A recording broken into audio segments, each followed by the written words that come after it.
Oh man, y'all missed it. I tabbed over just missing the time of what's his name? Wallace? Just going, instead of every character, like when you boot up the game, some character says, date everything. But this time it was Wallace, who, if you remember, is like a Pokemon and can only say wall. And so when I opened the game, he just went, wall, wall, wall, wall. It's pretty good. Pretty good bit. Let me adjust my face real quick so I can look at the screen properly. All right. Oh, wait, no. I accidentally hit new game. That's not what I want. Woo. I wonder, because I have not been doing hard saves. So if I accidentally created an autosave on a new game, that would be absolutely disastrous. Okay, I think we've already... Yes, okay, we've already talked to Zoe for today. We discovered... let me do a little refresh for the cut for the YouTubes. We're back with Date Everything. We're in the attic, but it's time to go to bed because we've already talked to Zoe at the end of last episode.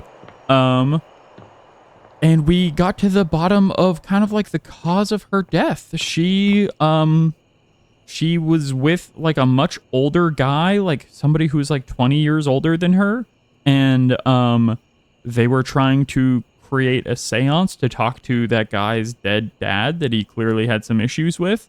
And were getting close, but then she was getting stressed and it was painful for her. So she tried to stop and leave. And then he got mad at her for leaving. And then as she left, he like, I forget if she said he tackled her or what it was. Something happened and she hit her head and fell and like broke her neck. And it was very quick. It was like a quick flash of pain and then, the end. And so we've solved what happened there, but she doesn't like remembering it, which, fair. But now that she does remember it, I wonder, what we'll be able to do about it. There's lots of other people to chat with too. There's still like people we've never met. Like, I don't think we've ever met the fan, right? And then there's also Lady Memoria, who we're still getting to know. I'm curious to maybe talk with Parker one more time just to see what's up with him. And then also, oh gosh, what's her name? Priscilla or something like that? Prissy? The fake plant. She was having a time as she kind of came to terms with the fact that the things might not actually say they're real, but they're real to me, damn it. Coach Carter, you're a fan of the fan? Well, let's go talk with the fan. Let's see. I don't even know the fan's design. You've never been famous a day in your life, but as you try to evaluate the excitable figure blatantly staring at you, you can't help but wonder if perhaps this is how it feels. She's cute. She looks at you like you've just announced she's won the lottery, her eyes wide and her jaw dropped. Oh my God, this cannot be real. Oh, you were just saying that as a pun. Well, I mean, it seems like she is a fan, both literally and figuratively. They tried to use every meaning of her character already. I must be dreaming, right? This is totally a dream. It has to be. Wait, it is? I too have trouble distinguishing my dreams from reality. Well, that happens when you are in love with your nightmares. Yes, that's it. That's clearly the most logical explanation. Right now, I am comfortably asleep in my bed. You have a bed? Zonked out on Ambien, listening to the calming drone of my white noise machine. Did she just say that she's zonked out on Ambien? That's a crazy thing to say when you're first meeting someone. Also, it implies that all of these, beings, all of these people, objects, dateables, if you will, all have the capacity to take pharmaceuticals, which is absolutely nuts. It raises so many more questions. Like, all of these people are eating too? What? Where? Where are they getting the food from? How do I not have How am I not running out of groceries constantly? Because this right here, there is absolutely no way on earth this could actually be happening, right? Believe it, sister. Depends on what you think is happening. Let's say that. I think you're actually here in the flesh, that's what. Well, She turns away from you for a few moments, fanning at her face, but it doesn't help her calm down. Yeah, of course it wouldn't. She's got a fan going in the other direction. If she tries to fan her face in one way and then the fan's blowing the other, it's gonna create a weird vortex. She's gonna create a tornado in my workout room. I just can't believe it. It's all in my head. Don't think too much about it. Well, if it's in my head, then I have to think about it because that's the only place it exists, Coach Carter. I mean, you prepare your whole existence for something like this, but then, when it actually happens, no amount of preparation could ever possibly be enough. I know that people throw around the expression shaking, crying, and throwing up, but I think I might actually do it. Wait. All three? I have seen that expression a lot lately, I feel like. Well, then let's get you a paper bag. Yeah, let's get you a paper bag. I don't know why I even said that. I'm so sorry. It's okay, really. Just take a deep It's breath. just that my heart's racing a mile a minute, and there's definitely not enough oxygen getting to my rotors. Which means I'm liable to blurt out just about any random thing that pops into my head. I mean... Taxidermy, penicillin, Ontario. Oh, I was gonna say that I, already say what pops into my head pretty much automatically as well. This is next level, though. Who's thinking about Ontario? See? Just like that. Oh, I'm so embarrassed. There's absolutely nothing to be embarrassed about, or it's not a big deal, or have you considered medication? Well, it sounds like she's already zonked out on Ambien, so I don't know that more medication is gonna, really balance her out. There's absolutely nothing to be embarrassed about. Are you I'm kidding? so normal. I'm making a total fool of myself. I mean, you are, but it happens to all of us. I'm sorry. I really don't mean to be overreacting like this. I just never thought we'd actually get the chance to interface like this. Do people put a bunch of stickers on their fans? I'm just wondering why she's got a bunch of stickers on her. I mean, it's fun. It's a cute little character flourish. But is that a thing that people do? I've never seen that. And now that it's happening, I'm totally blowing it, aren't I? Well, I'm not. I'll plead the fifth. You haven't blown anything. Well, hold on. I mean, she's a fan. She's supposed to. That's the job. It's okay. Everyone gets nervous sometimes. Yeah? You get nervous too? Literally constantly. No, not me. No, I'm infallible. Absolutely. Would you allow me the opportunity to just reset this whole interaction? God, honestly, wish I had the courage to say that sometimes. Yes, that's fine. So I have the chance to put my best blade forward? Oh, are we crossing blades? Is it time? We've studied the blade? Absolutely. Oh my god, you are the absolute best. Just like I always knew you would be. Oh, there are some people who do. Okay, yeah, I mean, maybe I saw that in, college, I suppose. Okay, here goes. It's a good enough place to put a sticker, I suppose. You have it around a lot. Hi there, I'm Fantina, and if it wasn't painfully obvious from my over-the-top outburst a moment ago, I am your biggest fan. Coach Carter, I would say that, but not within the first 7 minutes of the recording, so that the video doesn't get shadow banned. I have noticed in any video where they say swearing in the first 7 minutes of a recording for YouTube and stuff, they basically immediately stop promoting your video, which is wild. But I've definitely noticed that anything where I have anything even slightly risque towards the beginning, or even just a basic swear, it performs significantly worse, which is interesting.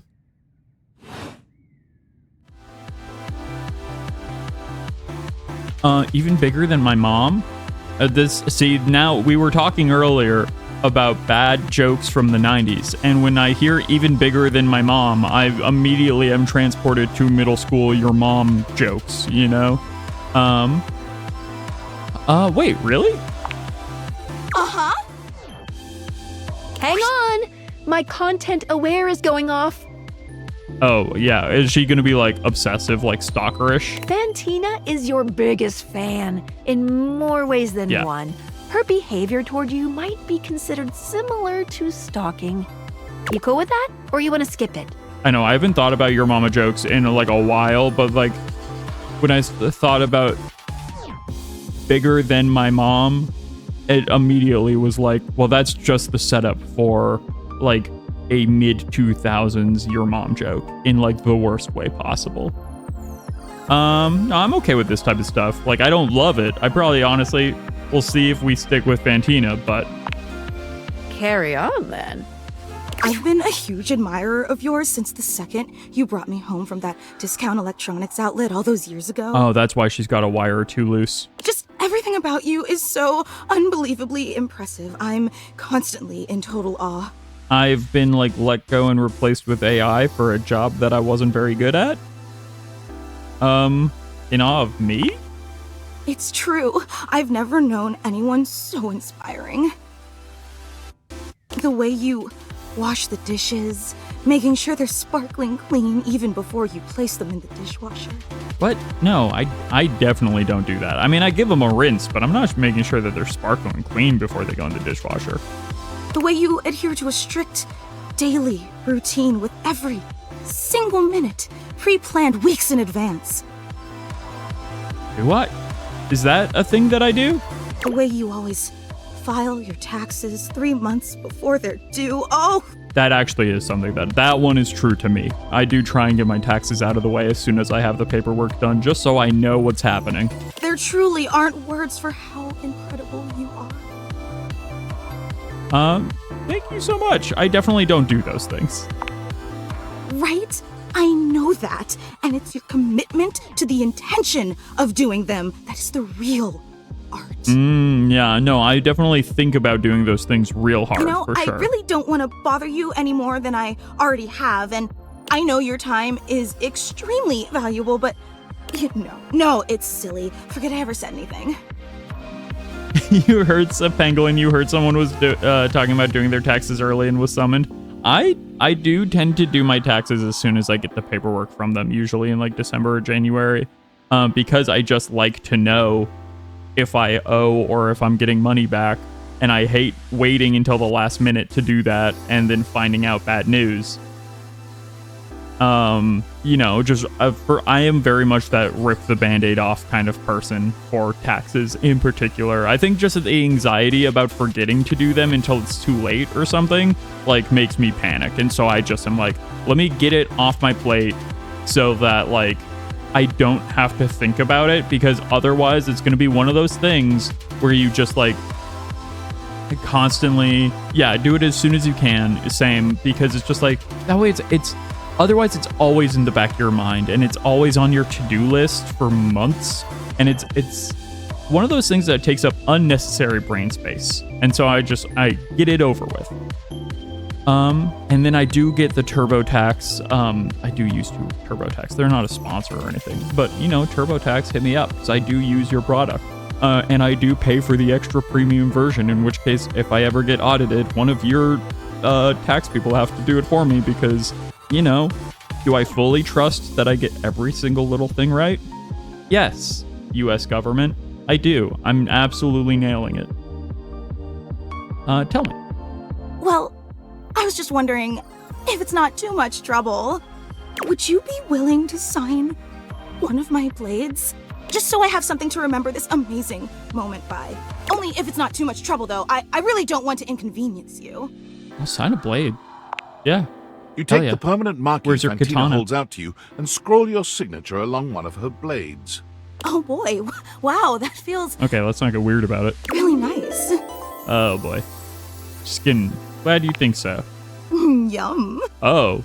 Oh, thank you so much. This is so amazing. And your handwriting is so immaculate. You are an artist with that pen. I am an artist, but it's not. I actually work mostly digitally. I didn't realize I was in the presence of such a talented calligrapher. Now, Pangolin, do you engrave blades with people's names that the blade is intended for, or like who the blade is intended to be wielded by? That's the real question. Are you marking with the names of your enemies or the names of the holder? You're so sweet. I'm just being honest. Wow, I can't believe I actually got your signature. Oh no, am I gonna come back like tomorrow and she's filthy because she's refusing to like take a shower because of the signature? And emblazoned on my own body, no less. Very naughty. I can't wait to show this off to everyone else in the fan club. Wait, the fan club? They are going to be so unbelievably jealous I met you. Who else is in the fan club, do we think? Wait, is it just her in the fan club because it's a club of fans and she's the only fan? Wait, you don't know? I thought for sure you knew. Yeah, you have a fan club. Oh, Pangolin, that's a very fun idea of like, I wonder if she's all the fans, honestly. But a master swordsmith who you have to defeat in battle in order to get a sword from them is a very fun idea. Are they also oscillating fans? No, they're just fans of you. Who are these people? We actually have meetups every week. Can I come and do like a little meet and greet? We talk about everything you've been up to at work, what new projects you're developing, discuss your menu for the week. Sometimes there's a raffle. What do you win? Please tell me it's not locks of my hair. There's a very comprehensive agenda. I had no idea. We don't like to advertise a lot. We only want to cater to the real diehard fans. Well, please. The 333 followers. Yeah, that's, I mean, it's a very cool number. It actually, 3 is my lucky number, so I'm feeling pretty good about that amount of followers right now. Makes sense. Actually, we're having our weekly meetup real soon. Oh boy. And I would never want to impose or overstep, so please tell me if this seems inappropriate, but if you're not super busy... I did just offer to do a meet and greet. Of course I'll be there. Seriously? You mean it? I mean, we'll see if I mean That's it, but... so unbelievably amazing. Sometimes I of just you. forget. Oh, I can't wait to tell everyone. Thank you. I can't wait.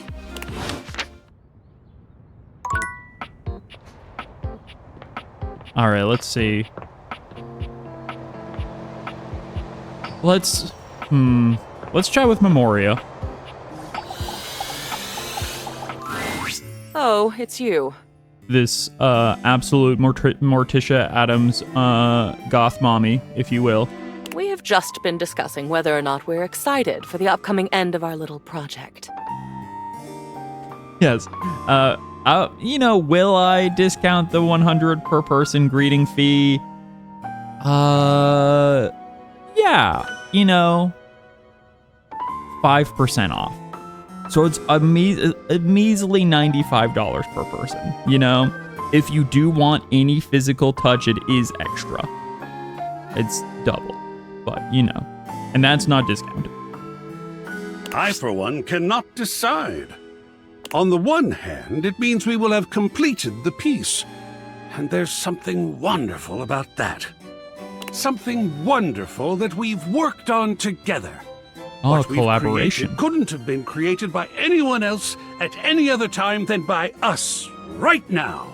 I'm coming around on Art. He's a lot, but he's still fun. On the other hand, we won't be in the midst of it anymore. And that's... there's so much sadness in that. I think that I'll miss you all. I'll miss this. That's a very real feeling as an artist, is like the post-project depression of like, oh man, I was working on this thing and I was like really passionate and in it and focused for like sometimes months on end, sometimes like a year or 2 or 3 on end if it's a longer project. And then like that feeling of like, I've done it, hooray! And then immediately followed up with, oh no, I've done it. What do I do now? That's so real. Such suffering on either hand. How sweet. She loves suffering, and I love her. And Cam? Cam? Yeah? What are we talking about? About the end of our time together. How we feel about it. I'm very ready to have it all finished at last. How about you? Oh, yeah, I don't care. Yeah, he wouldn't. Apathy. What a fetching color it is on you, Cameron. Shall we get started? Don't I get to have an opinion on this? Of course you do. Don't be shy, dear. Stun us. Oh no, wait, I wasn't prepared to have a complex opinion. I hated this process. I'm so ready to be done. I'm going to miss going through my memories. Late Memorial, you are seriously hot. I'd do anything to hang out with you. Do we simp for our nostalgia? It's hard to say. I think we simp. Hey, yo. Maybe the sculpture dude and I should take some seats and grab a snack. Could be a good show. Yeah, I think I'd get this far, especially not with the tall goth in my attic. Eros is an art in itself. I love that, like, some of the options that they give you are absolutely unhinged in, like, how forward you're being, of, like, hey, you're seriously hot. I would do anything to hang out with you. And then, like, that works is wild. Is that what dating has become? I've been married for a long time. And I've been with the woman I'm married to for an even longer time than that, obviously. Is this what flirting is like in 2025? Am I just that out of it? Where it's just like you need to be as blunt and forward as possible? Maybe that's the move. I don't know. That seems unhinged. They were way too quick with the, yeah, we'll watch. They did say we'll grab a seat and a snack. It's not we'll leave. It's we'll be in the cuck chairs. Now, it won't do to put off the suffering of work for the ecstasy of other pursuits. Oh, so you're saying after the work is done. Plus, the suffering can be so ecstatic, don't you think? Well, when you put it like that. I think suffering is suffering, personally, but okay, work it is. Whatever you say, madame. Oh, I was wondering when we were going to get to this one. They'll be in their commentator chair just giving opinions throughout. Truly nightmare blunt rotation of Art and Cam, like watching and critiquing. Art is way too into it, and just like Cam is constantly doing a loud sighs and rolling his eyes. Awful. Absolutely heinous. This is a photo. It's a darling photo. Oh my, wait, is this me on the toilet? Of you on the toilet, taking your first all-by-yourself poop. I wish you didn't have this and have this image of me permanently in your head forever. You kept screaming for her to get the camera, and you held that little poopy in until she went and got it. I hate this. I don't think your father was there. Yeah, this is, I mean, look, we've got the same eyes. It's just my eyes became yellowed with age. But that's me. Wait, here, let me Photoshop. And then I'll add my face around that little image, and that'll be the snapshot for today, for this episode. He heard about it over dinner. Shall we put this on display? Why would we? Don't be ridiculous. Obviously, we throw this away. Everyone who comes over should see this on display. Let's put this one back in the box. I think, listen, sometimes you, as a robot, when you're getting potty trained, it's all nuts and bolts, you know? It comes out, but you have an oil leak, it gets messy, you don't need to worry about it, okay? Especially when you have a bad bug as a kid, you know? And then it's just all, what should be nuts and bolts comes out as an oil leak. Yeah, for real. And then it's everywhere. Like that one moment in Daddy Daycare that we all are always thinking about. You know the one. Let's put this back. If she likes this memory so much, she can hold on to this one. I don't want this out on display. Well, if you insist. Oh no, she's upset. And it looks like we're on a roll with your childhood. spaghetti was just not Oh, that your one's favorite cute, as though. a child, was it? There is a photo of me having fallen asleep in a plate of spaghetti as a child when I'm like 3 or 4 years old. I just fell asleep at the table and landed face first in the spaghetti. And then I'm waking up as my parents have the camera and I'm like raising my head and it's covered in spaghetti. Those noodles look really familiar, actually. Yeah, she does want to show off the cute, embarrassing baby photos. I guess we'll put these out on display. What an amazing expression. Oh, look at those tears. Yeah, it's one of my favorite photos of me as a baby, actually. Me as a kid. How many bits for that photo? I would have to reach out to my parents for it. I mean, which is totally physically, it's possible.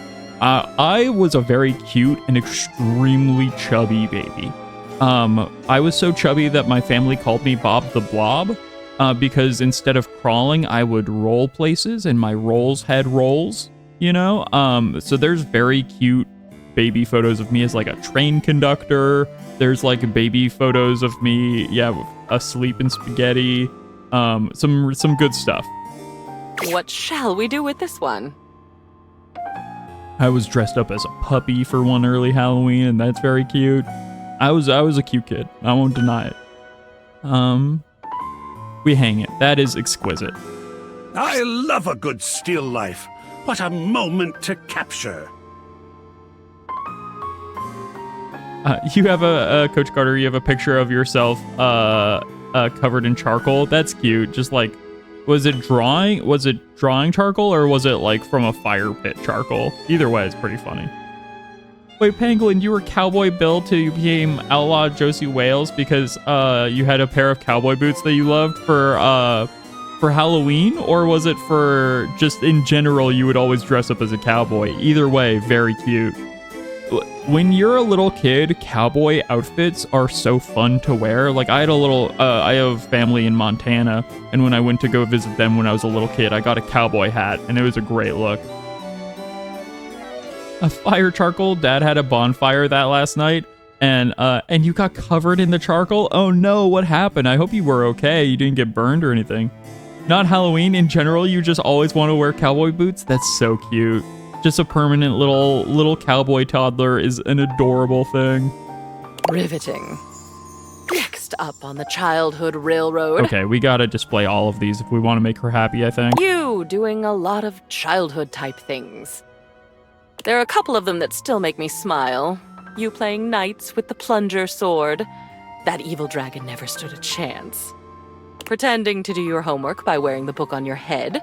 You thought it was some version of osmosis, where if the words touched you, you'd just know them. Wait, that actually, the whole plunger thing reminds me of another childhood photo of mine. This is actually creating a lot of memories that I have. Your whole body was covered in the charcoal? That's wild. When I was little, I also would do a thing where right after my parents had done laundry, I would put on every pair of underwear I had when I was like 3 years old, 2 or 3 years old. I would just like get into the warm laundry and I would like put the like underwear, I would like wear like 3 pairs like normally, and then I would put some on my head and some on my arms and stuff. And I was Captain Underpants before those books were ever written, is all I'm saying. So I'm just looking for my royalties. Yeah, the 100 pairs of clothes challenge early, but only the underpants. It didn't work, of course, but one can dream. Anyway, it's a lovely little collage. This is cute. This definitely goes on the wall. Oh, I agree. What is artistic if not our own life histories? See, I didn't want to show off the potty one, which is why I'm having her hold it, but I also didn't want to trash it. You know, that would be devastating. Isn't he sweet? Not as sweet as you. Oh, darling. Keep complimenting my sweetness and I'll show you my salty side. What does that mean? I don't understand what she means by that, but I think she was flirting. Oh, look. It's something you made. Oh, is it macaroni Your art? Plentio pasta portrait. Yeah. Your teacher was quite a talented artist. Hey, I made this, not my teacher. You randomly glued pasta to a piece of construction paper, and your teacher created this beautiful drawing around it. I mean, you can. I had some thoughts going. If the pasta is where it was, this is it works. At best, I'd say the artistic talent was equally distributed. I'll take that, you know? What shall we do with it? I'll let this one go. Cam loves pasta. If there's one thing I know about him. Nice. I almost never get dried pasta. Only the gooey stuff. This dude's a freak. Congratulations, Cam. Oh, this one is a bit ironic. Your diploma, your Bachelor of Fine Arts in Customer Service. Is customer service an art? A question, a query, an essay. You know, no matter what happens, you still earned this. Thanks? Why do you sound so, I don't know, patronizing over that? Shall we hang it? AI be damned. Let's see. Hell, hang it up. I earned it. That you did. The art of an achievement. Yeah, absolutely. The half-eaten food out of the stadium trash can and brags about it. I definitely have heard of, like, there's another streamer that I watch sometimes, Dan Reichert, who used to work at a theater and would brag about stealing, like, half-full popcorn bags out of the, like, trash, and is so disgusting to think about that. Like, I'm pretty good about, like, listen, if something drops on the floor, as long as the floor is clean, I'm fine with it. But theater stuff, like at a movie theater, those places are filthy. Are you kidding me? It's like begging to just like be riddled with just disease and get so sick. Yeah, true. Social media skills in this day and age is an achievement and, a marketable skill. We're an achievement ourselves. Oh my goodness. This is our last item. Oh my goodness. What if we became an item, though? Then maybe it wouldn't have to be our last one. It's your graduation day from high school. That's cute. We were all so proud I of have a little you. teddy bear. And look who else was there with you. Oh, is that my teddy bear that's on my nightstand? It's Teddy. It is. We should talk to Teddy again. Hey, Teddy. He was so nice that day. With you forever and always. What about this one? It was actually a really tough day. We can throw this out. That one can go up on the wall too. I don't want to get rid of any of these. I know just where it should go. We'll have like a little family, like our life together. Excellent. Wall This space. concludes our last culling. Your walls are absolutely bursting with your memories. So much better than being bursting with them myself. Well, my darling. I'm not going to say what I was thinking, but it had to do with bursting. I'm quite sad to say that it's over. I did not expect to enjoy getting through all that with you, but you are very pleasant company. And existing on my own now, unencumbered by stuff. I can't even tell you how good that feels. I do love having a nice, clean apartment. When you finally like find a place for everything and like the ADHD piles have finally been dispersed, feels really good. Thank you for making it possible. Thank you for your help. Is that all you enjoyed? Well, I enjoyed you. I enjoyed the flirtation. She enjoyed the flirtation. I enjoyed the ruthlessness with which you axed the unnecessary parts of your past. I rather enjoyed being put on display. My beauty does need to be seen to be believed. So I wonder how much of it, we would have to put out into the world, like on our walls, in order to, like, end up with the good part of this relationship. I wonder if we forced her to keep everything, if she would hate us. There was a lot to enjoy, and I am open to all kinds of pleasure. So am I. I think you're the sexiest thing I've ever seen. Wow. I mean, this game really rewards just absolutely swinging for the fences with how you flirt. Like, they really want you to be as forward as possible. So, you know what? Let's swing. What fine eyesight you have. You'd have been a fool to think otherwise. She loves it. You know, I think you'd better go on ahead and kiss me, don't you? Before I'm just a memory. You and Memoria share a kiss that will live in both of your memories for decades to come. Hell yeah. Don't mind if I do. Bite if you ask, darling. Oh, you have a date tomorrow, Pangolin? Yeah, I mean, you should definitely be taking all these tips and tricks from this game for sure. Just be the most painfully forward you can be. Yeah, clear signals are important, but, you know, there's a difference between clear signals and being an absolute pest. So that would be the line that I would recommend you watch and, like, make sure you don't cross. But, you know, Lady Memoria was very into being absolutely adored. Some people love it. Some people love a little love bombing. Yeah, puns, innuendos, and wear furniture-themed clothes. Well, yeah, I mean, since you're a pangolin scholar, you might want to wear, like, a little, like, professor outfit, but also have lots of like little pangolins all over your suit. Like, so if you can get a custom suit made in like the next day that's all pangolin themed, I think that's probably like the way you want to go with it. Let's talk to our money.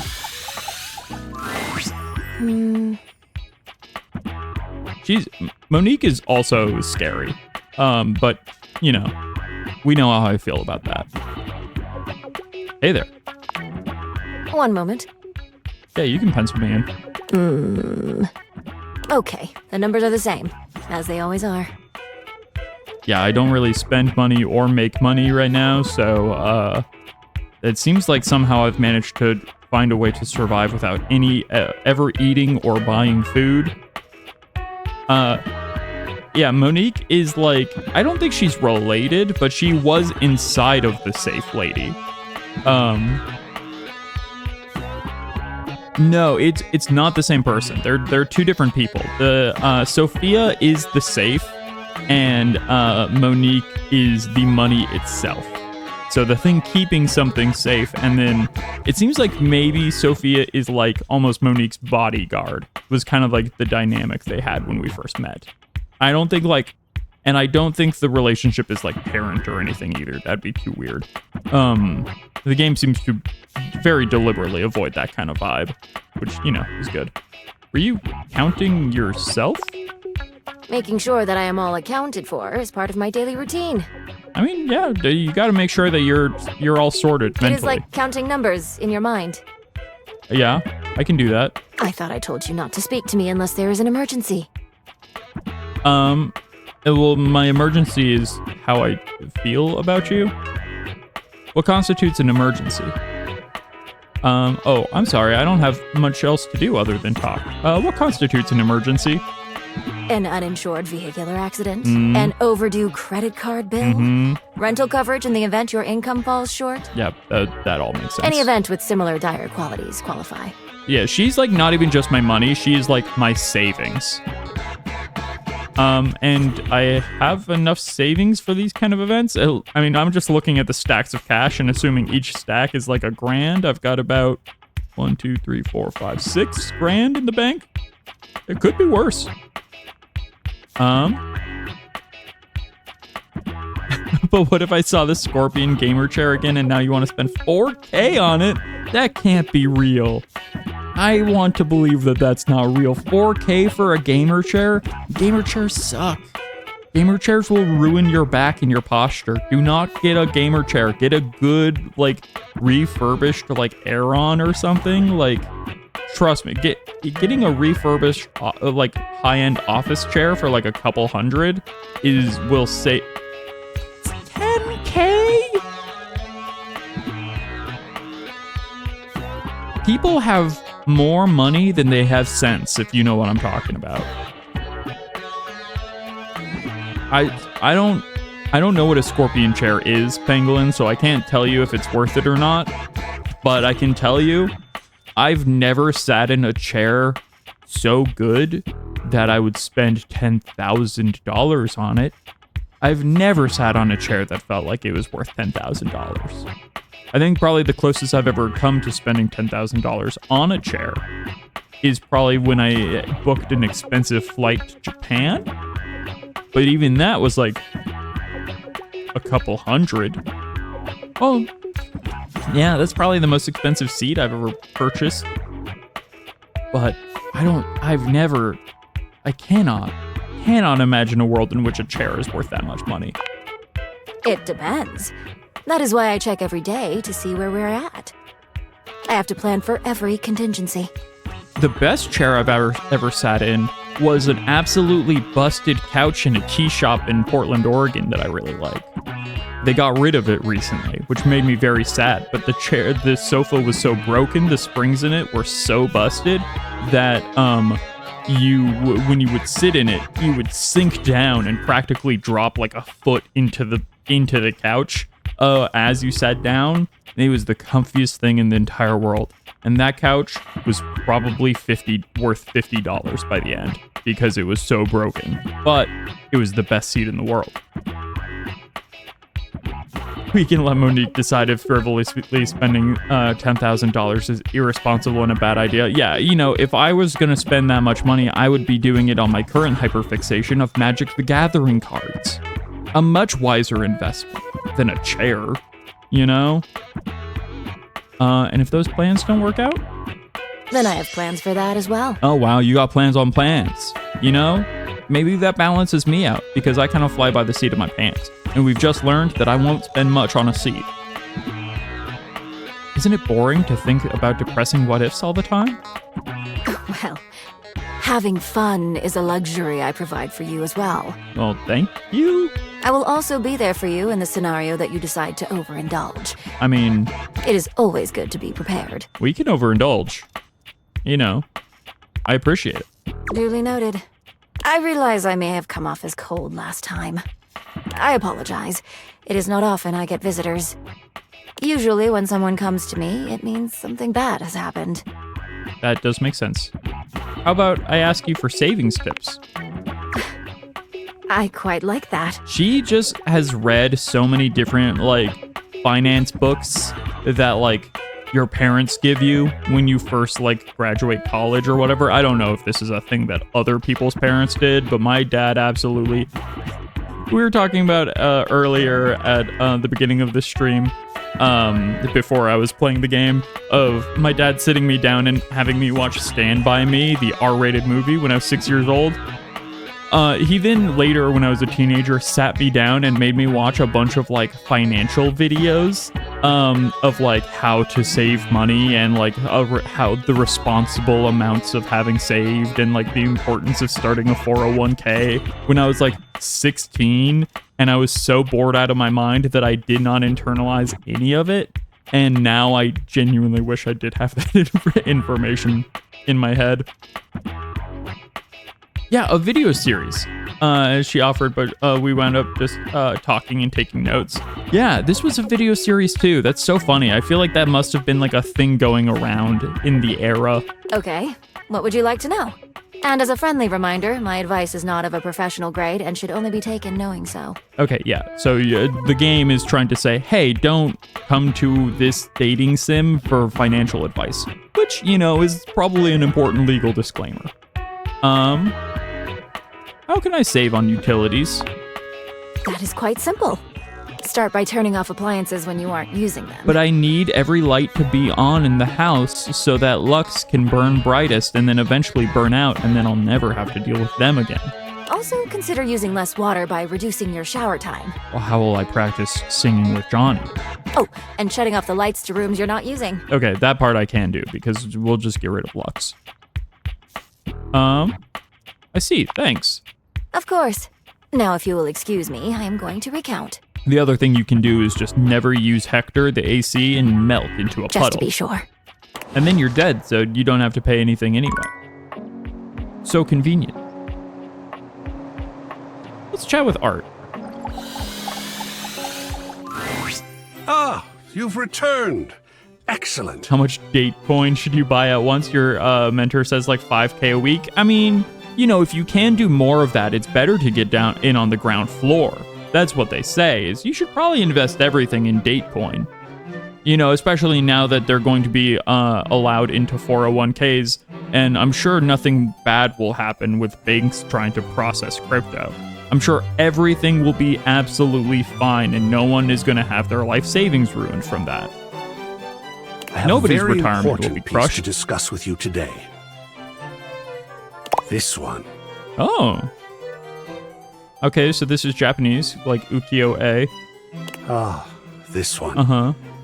It is Japanese, done in the style of the Muromachi period. So I'm not super familiar with the individual periods of Japanese art, but I'll For me, take your word for it. It is such a wonderful evocation of the fullness of empty space and the emptiness of presence. The emptiness of presence? I mean, Scorpion Chair is going to depreciate in value the second that you take it off of the Scorpion Chair lot, which is, I assume, a thing that they have. So, if you buy Datecoin now, think of all the Scorpion Chairs you'll be able to buy in 6 months after we all do the pump and dump. I mean, we won't illegally control or manipulate the markets. It'll be fine, US government who's watching. Ecstatic. What do you think about this piece? I definitely have opinions. Wonderful. Where would you like to begin? I actually have more opinions on his, analysis of it. He said the presence of, he said the emptiness of presence. I think it's more about the presence of emptiness, and there is a difference there.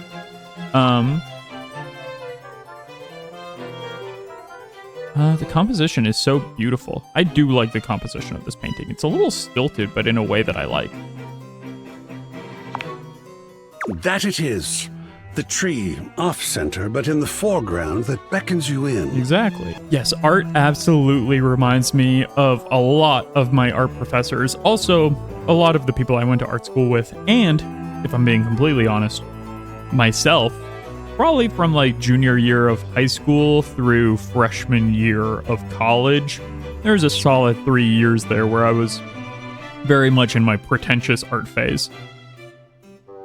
In its relative detail compared to the rest of the image, it's almost an anchor for your conscious attention, while your unconscious mind floats away to the misty mountains in the farther frame. I mean, I agree with that. What about the composition touches you? I like the atmosphere, the move in space. Sorry, excuse me for a second. Wrong pipe. Ooh. It's rough when bubbles go down the wrong pipe. That's a tough one. Certain narratives or game topics also turn you a little pretentious. It happens to the best of us. You know, there are things. I have some real deep thoughts on the Yakuza series and its portrayal of non-toxic versus toxic masculinity. I think there's a lot there to be deciphered and discussed. I think especially Yakuza 0 is probably one of the best, interesting modern looks at what it means to be a man. And what that means. I think if you replace the word Yakuza with man in that game, it is a clash of ideologies in a really fascinating way.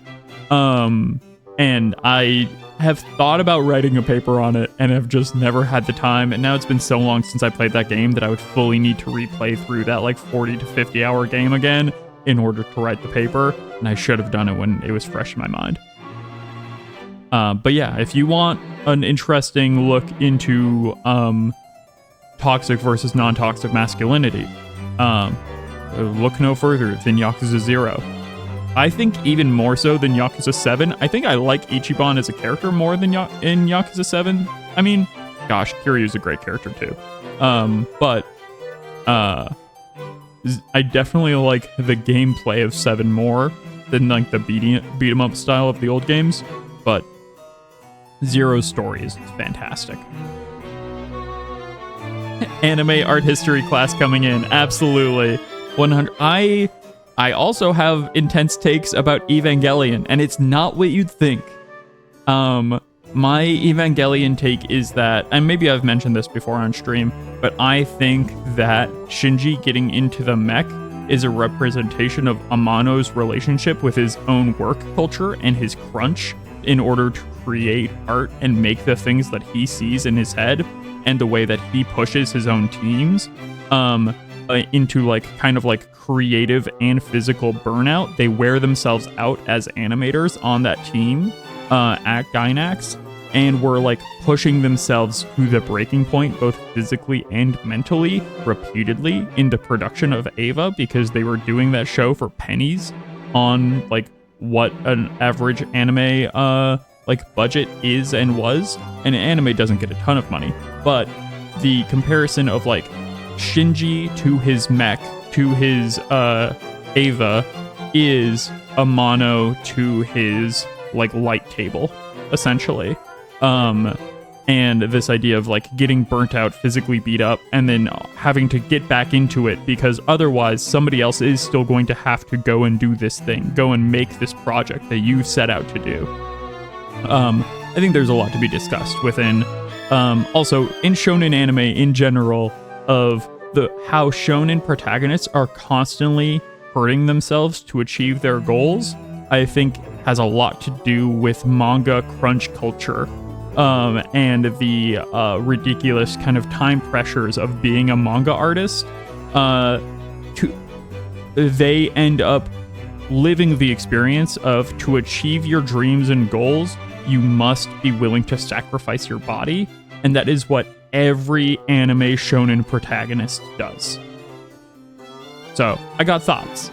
If we want to do anime philosophies and stuff and dig deep, I can do it. But it honestly, being able to think critically about that kind of stuff is something I love. I love a lot. If you like it too, I really recommend a podcast called Media Club Plus. They just finished their entire watch through of Hunter x Hunter, one of my favorite manga, and they talk critically about Hunter x Hunter episode, like doing like 3 or 4 episodes at a time. Really, really cool, thoughtful discussion and critique about the themes and works of anime production and Hunter x Hunter itself. Really fun podcast, really thoughtful stuff. I really like it. And yeah, they just wrapped up their first season. So highly, highly recommend. All the empty space, it's a brave choice. It is a brave choice. And the way that they render the empty space like back into like the way that the kind of ink wash of the mountains fade away into the fog, essentially like creating clouds through the absence here, I really like. I think it's the technical aspect of this that I really enjoy.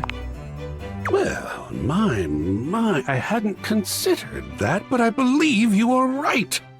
Yeah, I love gabbing about it, and as you can tell, once you get me started talking about it, I become like art. Like, I have this, like, need of like, no, let me tell you about my thoughts. I have a lot of thoughts about this, and I start gushing. Absolutely. You know, it's when you engage with things like this critically, like you want to share, you know, and you want to discuss and have it be a discussion. And so as much as I rag on art, I'm like, I am absolutely this way too. It's just the genres and mediums that I talk about now are no longer paintings in the same way. For an artist to leave so much undone, to almost trust the viewer to complete the image with their own experience. Yeah, I will nerd out about art, honestly, and I'll nerd out about just about any form of art too. I think the one thing that I don't resonate as much with is I've just never been a sculpture guy. Sculpture is just like not my thing really. I can appreciate some sculpture, but I've never seen one that's like really personally moved me in that way. I think that's like the thing that I'm like, most art sculptures I'm like fine with, but I've never had like a, whoa, I get it moment with a sculpture. It is brave. It is kind and trusting. The artist is our companion on this journey. Yeah, I agree with that. You have truly moved me. Shall we display it in the gallery? Yeah, sure. I mean, this can't be a real print, but yeah, we can show it. And what a calm corner that shall be. Where shall we hang it? Okay, well, we've got... I do think that this would actually be really nice above the fireplace. Next to the ship in the bottle. I think that sounds nice. Like that? Well, how big is it going to be? No. If that's how big it is, that's too small. Where shall we hang it? Above the fireplace facing the piano. Here? No, I don't like that. I like it by Well. the ship in the bottle. Where shall we hang it? Like that? Yeah, it matches the tones there. We'll do it. Well, two Oh, see, wonderful it's much pieces bigger. hung up to please the eye. Well done. Yeah, that's lovely. That's a few good more spot. to go still. Let me get them prepared for viewing, and then feel free to return. By the end of this stream, I'll have done 1 day of talking because I'm yapping so much with each person. Yeah, the multi-panel is very fun. Work, Ooh, work, work. hi, Holly. If you see me, that's not really me. It is an illusion. I have I've not talked to Holly basically at all since like I think the first or second stream we did of this. So let's just check in and see how things are going with her. I'm free in the morning if you want to chat. Oh, okay. Illusion away. Okay. I'll chat with you later. Cool. Hey Zoe, how are things going? Yeah, no, I know. Remembering the cause and like sequence of events that led to your death and the creep that did it. That's rough, buddy. Hey Zoe. Are you there? Hey, if you can hear me, let me know. Hey, yeah, I can hear you. Yeah, we learned her tragic demise. She was doing a seance with she was like 20 years old, I want to say, doing a seance with like a 48-year-old dude or something like that, who lived in this house before we did. And they were doing a seance to try and contact his dead dad. And she got tired of like the seance. Her legs were cramping up and she had to like move. Because apparently she had some sort of like magical spiritual energy that was going to allow her to speak with the dead. And then when she tried to move, he got all upset. I forget exactly the details of like after he got upset, but basically she was leaving and either he threw something or she tripped and like something about like the door or she like tripped, fell, broke her neck. And he just like walked over her and like the police came later and he like stole her necklace, which is what we found later in the time capsule. Sorry about the other day. I was just so sad. Yeah, I mean so it wasn't like straight up murder that the guy did. He didn't like sacrifice her or anything for like a dark ritual, but he did just kind of like not freak out when she died and was like real weird about it. And then the police came and yeah, he stole her necklace. It is good to see you, though. And I'm feeling a little better. There was the cutest bird in the windowsill this morning. Have you ever realized that the way birds poop is just totally insane? Like, Yes. it's just random. They poop whenever, wherever, all the time. Yes, I know. I have a pet bird and it's messy. You gotta always keep just some tissues handy because it will be whenever or wherever. Can you imagine going through Unfortunately. life like that? I mean, I don't have to worry about pooping because I'm a ghost and I don't have bowels and I don't eat, but like, what if it was you? Yeah, and it's like every 5 minutes too. Like birds truly, because they don't have like the same like stomach and digestive systems. I don't know if it's acidic. It doesn't leave a stain or anything as long as you wash it like or clean it up quickly. But it's not something you want to have happen on like a white shirt, you know, for sure. That would be so crazy. You just walk around like leaking. Yeah, truly, it's like, because they're basically just one tube because they need to be able to digest all the nutrients of seeds and stuff really fast because they can't hold it in their stomach for long periods of time because that would prevent them from being able to fly. the thing that they do instead is they've got a separate part in their mouth, in their like gullet, that can store seeds for later. And so they can store a couple seeds later. And if you ever look at a bird and it looks like it's like constantly like kind of going like this, and it looks like almost like it's yawning, that is often, and it's doing that repeatedly, that is a bird moving the seeds out of its gullet into its stomach. Fun fact. Birds are so weird. They are. Little dinosaurs. From someone not solid at all. Aw. I have an idea. Yeah, like a cow with its cud, totally. But except instead of 4 stomachs, there's no stomachs. Never change, Zoe. Yep, that's all good. Keep me on track here. I have an idea. About what?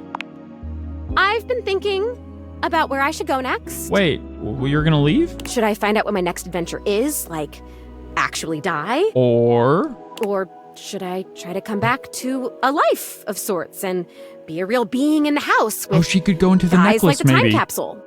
And you and your magic glasses. I would love to have you here. Oh my god, thank you! Look, here's my idea. You're gonna, possess the necklace? We never closed the seance circle. Oh. I stood up, and he stood up, and then I fell, and I died, but the energy was still all open and swirly. Mm-hmm. So maybe it's still open. Oh, we've got to Maybe if we do can a complete seance. I'd stop being stuck in between worlds like this. Stuck in this room, stuck in the freaking 80s, for God's sake. I mean, well, you're not, as time has moved on. I don't know how to explain that clearer. If we get back into the open energy, you might be able to make it here fully. This is amazing! Okay, we're gonna need a lot of stuff. Well, not a lot of stuff, like a moderate amount of stuff. I mean, we've got some stuff. This house is filled with like demons and shadows and stuff. I'm sure we can find what you need. Mostly what we need is unstable energy. Glad that portal to your house no other spectral entities have entered. I mean, yeah, let's look at Shadow Lord 420, huh? We can't say for certain that that hasn't if we get happened. enough of these objects here, whose existences span the distance between object and idea, it could work. Get these objects, enough of these objects where the existences span the distance between object and idea. Huh. Like Shadow Lord? Not cabinets, tables, or toilets, but like weirder stuff. Like me. Shadow Lord. We have to gather them together, and they all have to be on board with what we're doing. Like, we have to all be on the same page, singing the same song kind of thing. Kumbaya. Got it. Gets Shadow Lord to sing Kumbaya. There are just dozens of ghosts who possess your items. Yeah, it could be, and they've just all taken the personality of it. Oh my god, I think I'm gonna die. Like, die again, like metaphorically from excitement. I love Do it. you know enough of the others here to do that? Honestly, 3 or 4 might be enough. Okay, I know Nightmare, and I know Shadow. I don't know why the hell Rudy thought he could contact his dead father with just me. You need and if you need candles, maybe Scandelabra can help. I think I know some other folks who'd be down to help us out. I'll go looking. I might have to find some new people, but I'll figure it out. I think I know some folks, but let's talk to ask if we need candles. Is that one of the objects you can talk to here? Yes, he's a candelabra. Well, we don't need a candelabra, just candles, so I wouldn't worry about it. Okay. He's kind of amazing. annoying anyway. I will be right here. I'll be waiting right in this exact spot, okay? Thank you! Thank you! I mean, okay, so we need weird shit is the thing we need. Who do we got in the weird category? I mean, Skylar is kind of weird. Do we have that weird shadow dog that was staring at me that one time, or was I just washing dishes and that just happened? I think that, I think you might need to see a physician about that, Pangolin. Who's this? This looks like drums or something? Or a dish rack, maybe? I don't know. I don't know who these are. That looks like a chicken. I don't know who this is either. There's still a few that we haven't met yet. Let's see. Who's this? Is this the Wi-Fi? Is this like the concept of Wi-Fi? That's what it looks like to me. Bathroom ducky. Oh, we'll have to take a look at the bathroom ducky at some point. Who's this? Huh. Looks like laundry, maybe like a hamper. And these two look related because they have the same ponytail, just in different points. Yeah, dirty laundry hamper. Maybe one's dirty laundry, one's clean laundry. Who's the weirdest? Who are the weirdest freaks we know? I mean, Lady Memoria is the idea of memories. Oh. This seems like it would work. Whoever this is. I don't know who that is, but... And then... Smoke? Yeah, maybe this is Smoke?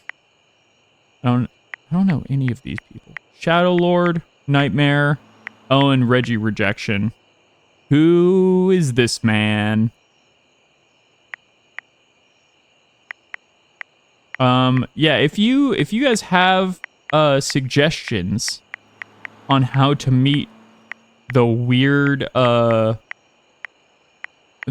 people that we need to talk to in order to get people together for Zoe's seance, let me know. If you've got enough weirdos on your set. Oh, here's the little photo of our graduation, and it's right next to Teddy. That's cute. Wait, what's over here? Bruno jars with our tickets. Good. Good stuff.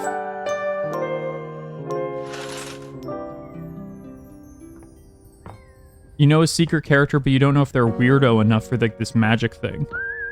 Let's give them a try. You know, I'm not sure how weird we need to get. I mean, it's like this dude is, the time capsule is also the 80s. I wonder if he's weird enough. You know, let's talk to him and see. Hey, look at me on the couch, dude. Like I was made to be here. Catching up on some TV. Yo, your stunts these days? Wicked. They're all special effects. They're not even real, man. I've seen like multiple people jump off of buildings, and this one guy was wearing sunglasses with just one big long red lens and shooting lasers out of his eyes. Oh, he's discovering the X-Men. That's epic. Fun. Enough to keep you busy? See anything you like? Are you kidding? Where do you even start? Streaming? Cable? On demand? I don't even know if you know this, but we had these things called bunny ears. They worked and they looked really cool because you could twist them around and stuff. But this, completely different ballgame. Yeah, there is a lot of content. Some people might say too much. Content? It's the thing that we use instead of calling things art or media now. Gross word, huh? Yeah, it all kind of feels like content. Feeling like it's too much? How do you sift through the bad to get to the good stuff? That's the neat part. You don't. Technically, everything is supposed to be tailored to your preferences. Doesn't always work, though. Honestly, I have no idea. We just kind of consume it, good or bad, depending on what's trending. That's the realer one. I guess that's why none of it really feels special. Damn, so real. So real, Bodhi. Yeah, that's the algorithm for you. Algo what now? How is the algorithm not an object here? Smarts 15. Hey, I think this is like the first one that we've actually had high enough stat to do. You know, a finite sequence of rigorous instructions. Explain. Oh, I'm not smart enough to do this one, though. In this specific instance, they use your media viewing preference to build a synthetic prediction of what you'll enjoy. You know when you just get a little bit smart so you know the basics of something, but you're not smart enough to explain it any further? I know that all too real. Yeah, exactly. Not smart enough to follow through on your first smart comment. Honestly, it's me. Me IRL. Basically governs everything that you're served up on all the streaming services. That's how I would actually say it, probably. Man, that blows. Yeah. What was TV like during the 80s? Man, the tube was awesome back in my day. No, see, now we have the internet. That's the series of tubes that you're thinking about, I think. Family Neckties, Bash, Houston, the Jeffersons, Wonder Bread years, Growing Pain Relievers, The Facts of Life, Miami Vice Grips. Oh, so many classics. This dude, Bodhi did not have DVDs. DVDs were very much not a thing until like the late 90s, early 2000s. And even then, they were pretty expensive. Bodhi's, honestly, is probably not even a VHS guy, despite having the VHS on his shoulder. I bet Bodhi had some Betamax, like, videos. Certified bangers. Oh, man. Too good. Hey, who's your favorite Silver Senorita? This is Golden Girls here. Yeah, I haven't thought about Betamax in a really long time because I've literally never seen a Betamax tape in my life, but I do have a fondness just for understanding and knowing about old media that got beat out by, honestly, the porn industry. If you look at what prevailing media, like themes became the most widely adopted, it's all of the stuff that didn't have there's a bunch of stuff like Betamax and not DVDs but Laserdisc refused to print porn on their files and their systems, and because of that, the other systems took off way more widely and became more widely adopted. It's a fascinating thing to look at in terms of like the advancement of technology within like porn distribution to what became widely adopted media. It's also the first things that started video streaming. Like if you're looking at like certain sites existed before YouTube is what I'll say. Like if the YouTube was not the first one to do video streaming in that way. You know? That's where the technology came from. OMG, I always loved. Yeah? Meryl is your favorite senorita? And yeah, this guy's look rules, honestly. Like, I do love the tapes and his hair being like tangled cassette tapes is really good.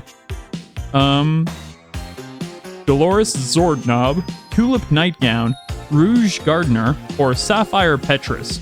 I think everybody, the big, most popular choice is Dolores Zordnob, but I really always thought that Rouge Garnier is like the low-key sleeper funniest one. Her dry delivery in the Silver Senoritas was like unparalleled.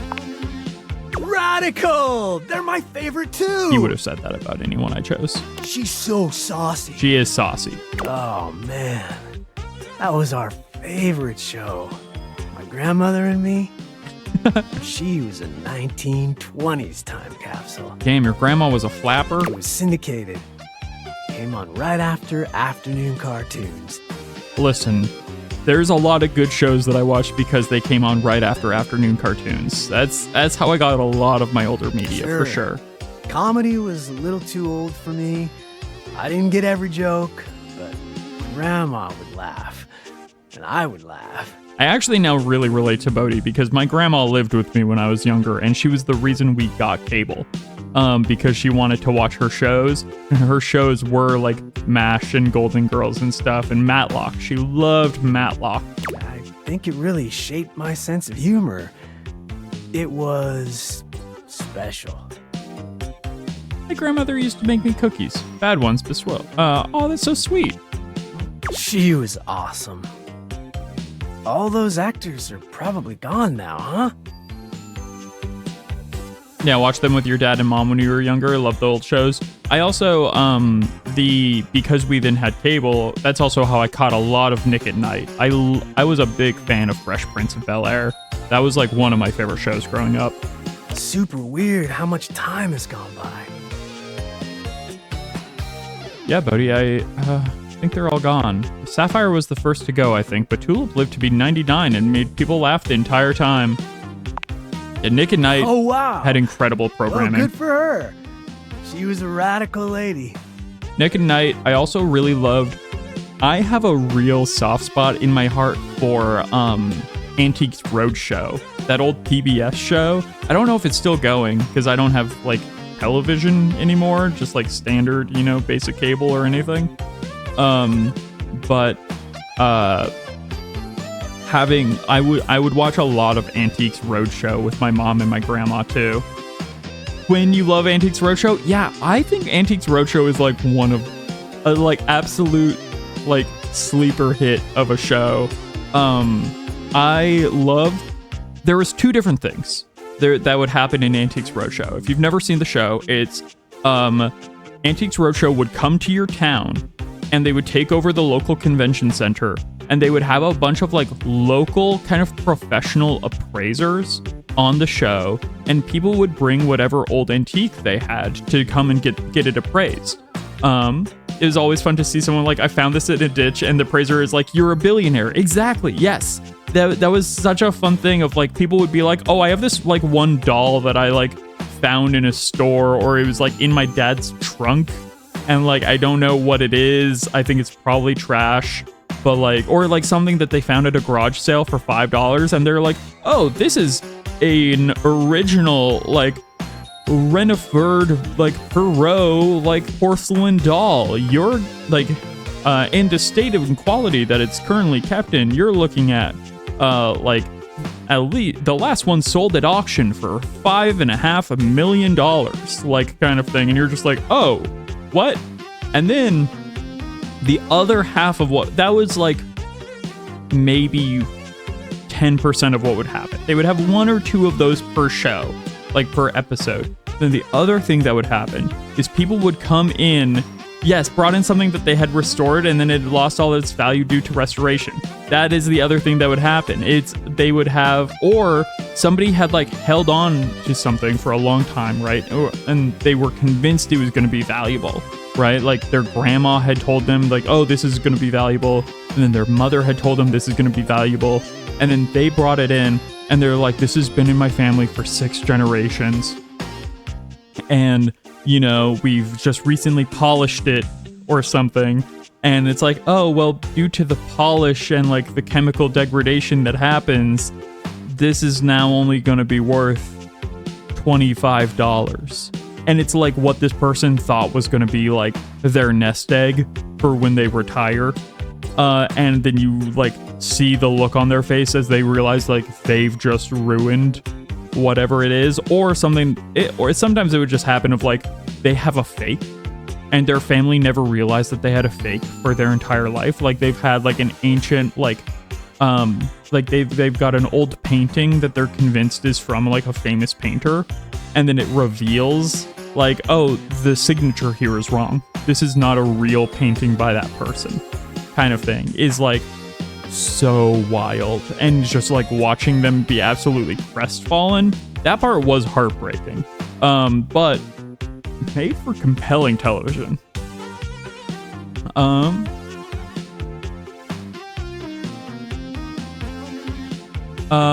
Let's see, you need a minute? Yeah, I think I want to be alone for a bit. Is that okay? Of course, take all the time you'd like. It's just that I'm feeling a little out of place. Or time. Yeah, I mean, that'll happen. Where'd he go? He disappeared. What? Bodhi? Nope. Where'd you go? Wait. I want the coffee stain to be its own thing. Okay, we're looking for weird things. We're looking for... I guess Bodhi isn't abstract enough of a concept to, like, help with the seance for Zoe. I think let's, Shadowlord greets you in his own unique fashion, throwing his arms open the wide Spectre as of he Grime. calls out Yeah. to you. I think Shadowlord should be weird enough to help a seance. I mean, just listen to this absolute ripper of a guitar line. The lights dim and the shadows reign supreme. Yeah, sure, man. The doors of the abyss open for yours truly. Uh-huh. Ah, a dark day to you, my penumbra. I remember why we weren't talking to this guy so much. Ooh, I have something I want to show you. I would not be surprised to find out that this dude is unironically scared of ghosts. I mean, it would be ironic for him as a character, but he is unironically scared. What is it? Evidence of my power returning. During our previous exchange, you questioned if our discussion was monumental in any way. Did I? It's been like weeks, man. Now, observe closely. Zip. No, Shadow Lord. Come to me, servants of the night. Shadow Lord stands stock still, arms spread wide with his head tilted up. He seems to be waiting for something. We had guys like this at art school, is what I'll say. We definitely had people who were, you know, wearing their fedoras and their trench coats and trying to summon servants of the night. Ooh. Ah. He's gonna try, and he's probably gonna tear something in the process. He starts, turning to look at something you can't make out. He points triumphantly. There. Do you feel that? Giving himself a nosebleed, trying to summon a Heartless from You Kingdom feel a Hearts. tickle at your leg. Oh, gross, dude. I don't want bugs. Is something crawling on me? Dude, this is my home. Don't infest my house with these little weirdos. I had a dude in sunglasses and a trench coat who introduced himself as Shades in your freshman college class. That checks out. That fully checks out. And then the thing is with those people, if they're wearing sunglasses indoors, you know that they're doing it for one of two reasons. One, they're high as hell, or two, they're staring at people in the class and parts of them that they don't want to be stared at and would be frowned upon in society for that. The song does bang. Look, this song sounds like if you turned a Sonic OC into a track on a Sonic soundtrack. And I mean that both as a compliment and derogatorily. Did you summon bugs? Oh, silverfish are so gross, man. Mischievous I hate silverfish. Hide in the dark until true darkness. No, man, they come out of like the pipes because like that's where they like moist places. It's awful.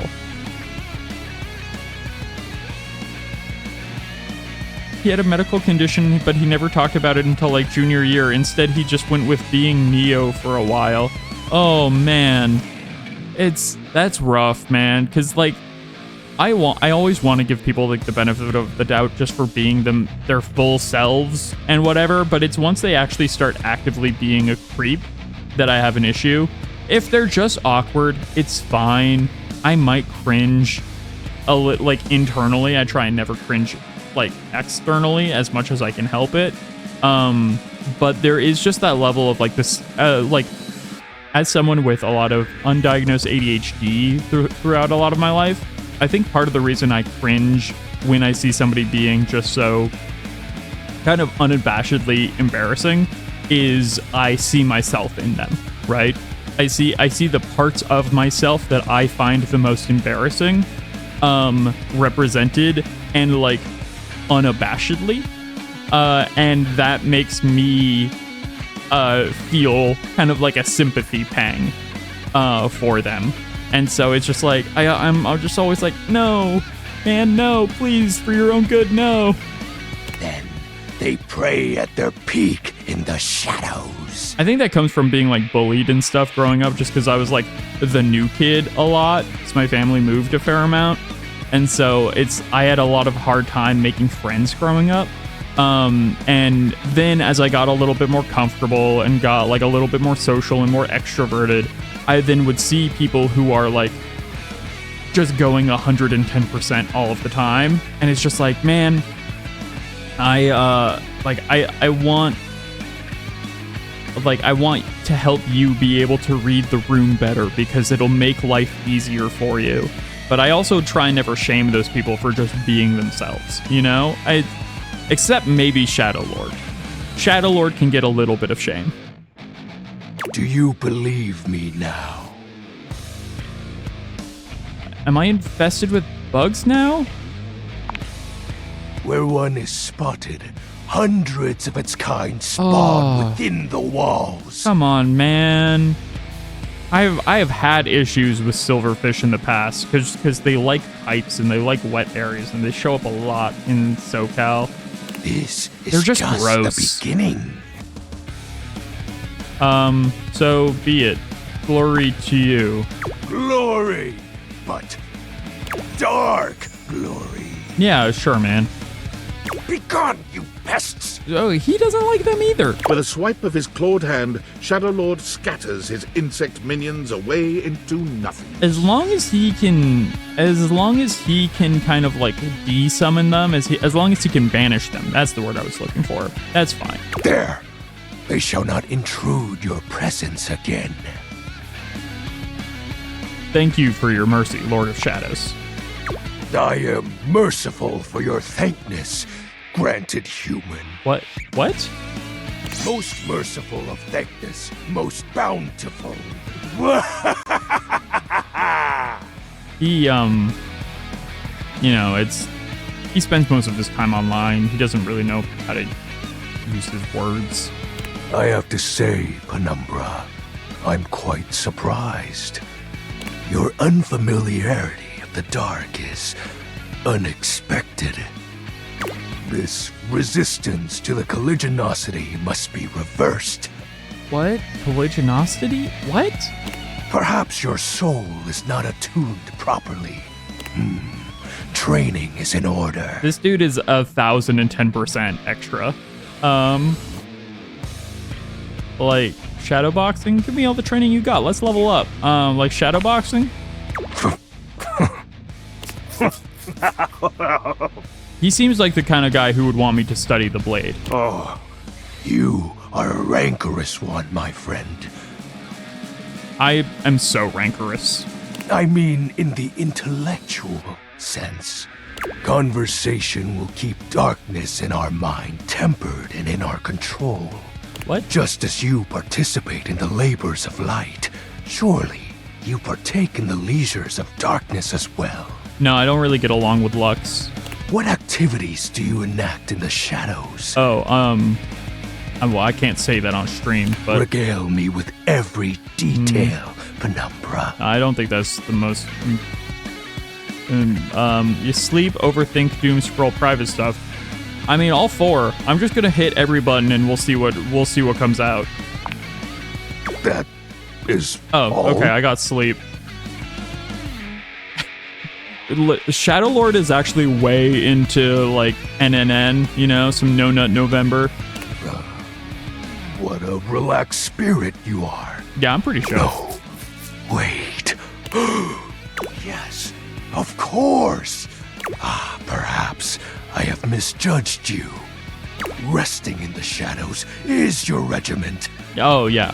It's... absorbing the dark essence while your body is most susceptible is... I'm just soaking it in, you know. I'm bathing in it, really, if you think about it. A most legendary method.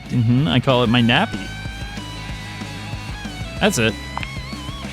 It seems we have much to learn about each other. Okay, can you help me summon my ghost girlfriend? I'm grateful to you for providing me more insight into your life. I don't think this dude knows magic at all. I know he just summoned bugs, but like, I love having a nappy. Wait, is nappy something else? Is nappy knapsack or something? Yeah, is nappy not napping? What's nappy? Is nappy something else? You have to tell me legally if nappy is something else. I don't know what that... Nappy is slang for diaper? What? Oh no. I've said that far too often for that to be the case. No. I thought it was just like a cute way to say having a nap, like a snooze. You take a nappy. Not a... Oh no. Oh dear. Huh, no wonder my bosses were giving me those looks, huh? You know, I'm gonna go take a nappy in my car, you know? dummy is pacifier? I didn't know that either. British and also Australian. I mean, yeah, I guess it's also probably Canadian. It's the Crown's English, as it were. Not our free speech that we all know we have and love here in the States. U.S. government who's watching. Behold, our corrupted bond grows. Yeehaw. Time to go fill my nappy. What? What am I saying? Why have I... For some reason, when I play Date Everything, I'm constantly talking about shitting myself. I don't know where that comes from. Yes, I am beholding you, Shadow Lord. Ooh. Oh no. He exhales, his hands tightening into fists before throwing his arms open once more. You're beginning to grow used to this routine with him. He's filling his nappy right now. I feel it. You're into it, specifically Shadow Lord? I mean... Another piece of my dark armament. To each their own. It courses through my once dazed body, rejuvenating to the next stage. It will be just friends. He just finished. He is goofy. And you know, that's definitely the sound he just made when he... Excellent. You know. My form is stronger. That's what he says when he completes. Yet still incomplete. What happens when your form is complete? Your question seems to catch him entirely off guard. It really does change all of my content filters. Morgan mentioned that too, actually. She's out at friends tonight, but she was like, whenever you play Date Everything, you just say literally every like dirty, inappropriate thing that comes to your mind, right? And I was like, is that not the game? Is that not what game this is? And she was like, no, that's fair enough. Oh. We'll have to resume the ritual another night. I must become more adept to this newly returned strength. Hey, what's up, Foxy? Welcome, Raiders. Thank you so much for the raid. What were you playing? I hope you had a good stream. Welcome, everybody. I'm Friday. Now we got Raiders. We're talking about filling our nappy, which I've literally... So I said I was going to have take a nappy in the game, and apparently that does not mean taking a nap. I thought that was a cute way of saying taking a nap, and apparently it means a diaper? Filling a diaper? I just learned this. So welcome, Raiders. This is what you're coming into. Listen to this absolute banger of a track. Thank you so much. Yes, and now we have a clip to remember the moment, so everybody can go take a look at the clip that Pangolin just shared. Thank you so much. What were you playing, Foxy? No worries if you got a raid and run. I totally understand. I'm often raiding and running, as I often play until basically I have to go to bed or eat food. But I appreciate it. And... Until next time, Penumbra. Oh, Elden Ring Night Rain. Very fun. That game looks like a really good time. Oh, and I do hope you have a pleasant rest. I haven't played it myself yet, but it looks like a really good time. I mean, like, mixing the kind of, like, wave-based, almost slightly, keep seeing you playing great games peak than this. Yeah, listen, I love some good indie games. I play a fair amount of, like, JRPGs and stuff as well. The other game that's currently in my rotation is Clair Obscur. I'll be playing that on Saturday. But I'm a big indie game enjoyer for sure. You need to conjure as much void aura as you can for our next ritual. But yeah, Elden Ring Night Rain honestly seems like a really good way to kind of get back into that game, because I really enjoyed Elden Ring, and I got really close to the end. Like, I got well into the snowy zone with all the giants and stuff, and then something else came out in the world. Whoa. What? So, did the window just moan when I fully bumped into it? That was lewd. If you had a nickel for every time Friday plays a game and mentions filling his pants, you'd have 2 nickels, which isn't a lot, but it's weird it happened twice. It's very true. And this game specifically. Yeah, it's, I don't know why it keeps coming up, but you know, Sometimes you just gotta flood your shorts with oil. What? Anyways. Oh. That's right, we saw... Right now... Hello, Colin. Welcome, welcome. We're looking for weird beings, is the thing right now. Because we have a ghost girlfriend. 3 nickels, you know. I've romanced quite a few. Here, we can take a look, take a little brief glance through the data decks. Right now, obviously, Wallace is in love with us. We literally talked to him once, and we just kind of met him at his intellectual level, and he adored that. Dorian starts off his friendship. Shelly, our shelves, I'm obsessed with. Look at those abs. How could you not be obsessed? And she's anxious, and, you know, just deeply relatable. Hector, is one of my favorites. The man in the, having his name be, Hector, do we have his full name? Yeah, Hector Valentino Ernesto Condicionado. Having it shortened to HVAC is so clever. I love Hector, and he was a real cutie. Yeah, I've been playing this game for a little while. I've got some VODs up on my YouTube as well of me playing through. Timothy Timepiece, I did have to... Timothy was almost my first hate, just because he was so easy to bully. I know you love him, Quinn. Honestly, Quinn, your adoration of Timothy is the only reason that he did not... is the only reason I didn't lean into making him hate, and instead I reached a white piece with the twinks instead of having a twink war, which we almost had. As a home product, I'm naturally I am at home dating and other home products.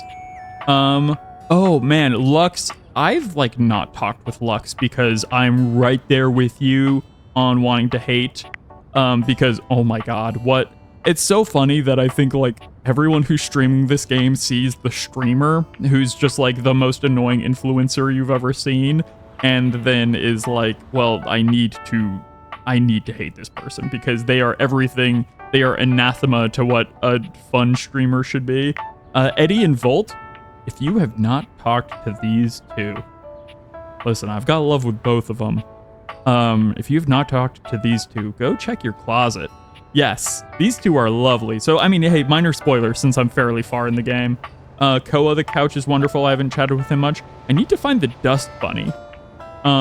That's clearly who this is. I haven't chatted with her yet. I want to get to be, have a gamer GF with Luna. Parker, unfortunately, was hate. That was, oh,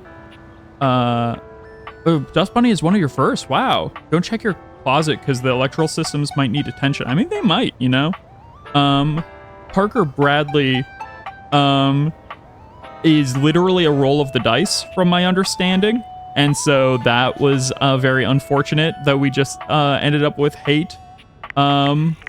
Beverly we ended up in the friend zone with, and I'm devastated by that. They've changed the way that you can reach friends or love with Beverly. It used to be that if you chose to celebrate with her with a drink, oh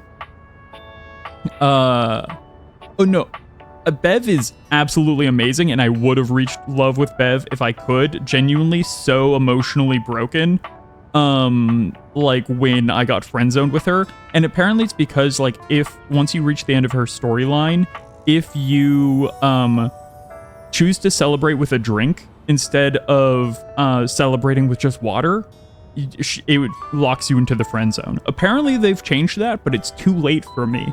And so I'm just devastated. I'm just broken deeply inside, because she was probably my first true love of this game. Luke Nukem, it was just an absolute disaster, man, and delightful to romance. Miranda is a smoke show, and that's not just because I burned my toast. You know, her voice is lovely. I don't know who her voice actor is, but holy shit. I haven't... Dishy is a menace. Friar Errol I need to reach hate with. I forgot that this guy existed. This is fun to go through. Kopi I really just talk with to meet Nightmare. Amir I haven't chatted with. Johnny Splash I love, is so much fun. Jerry, the junk drawer. Chance, the D20, is absolutely delightful as well.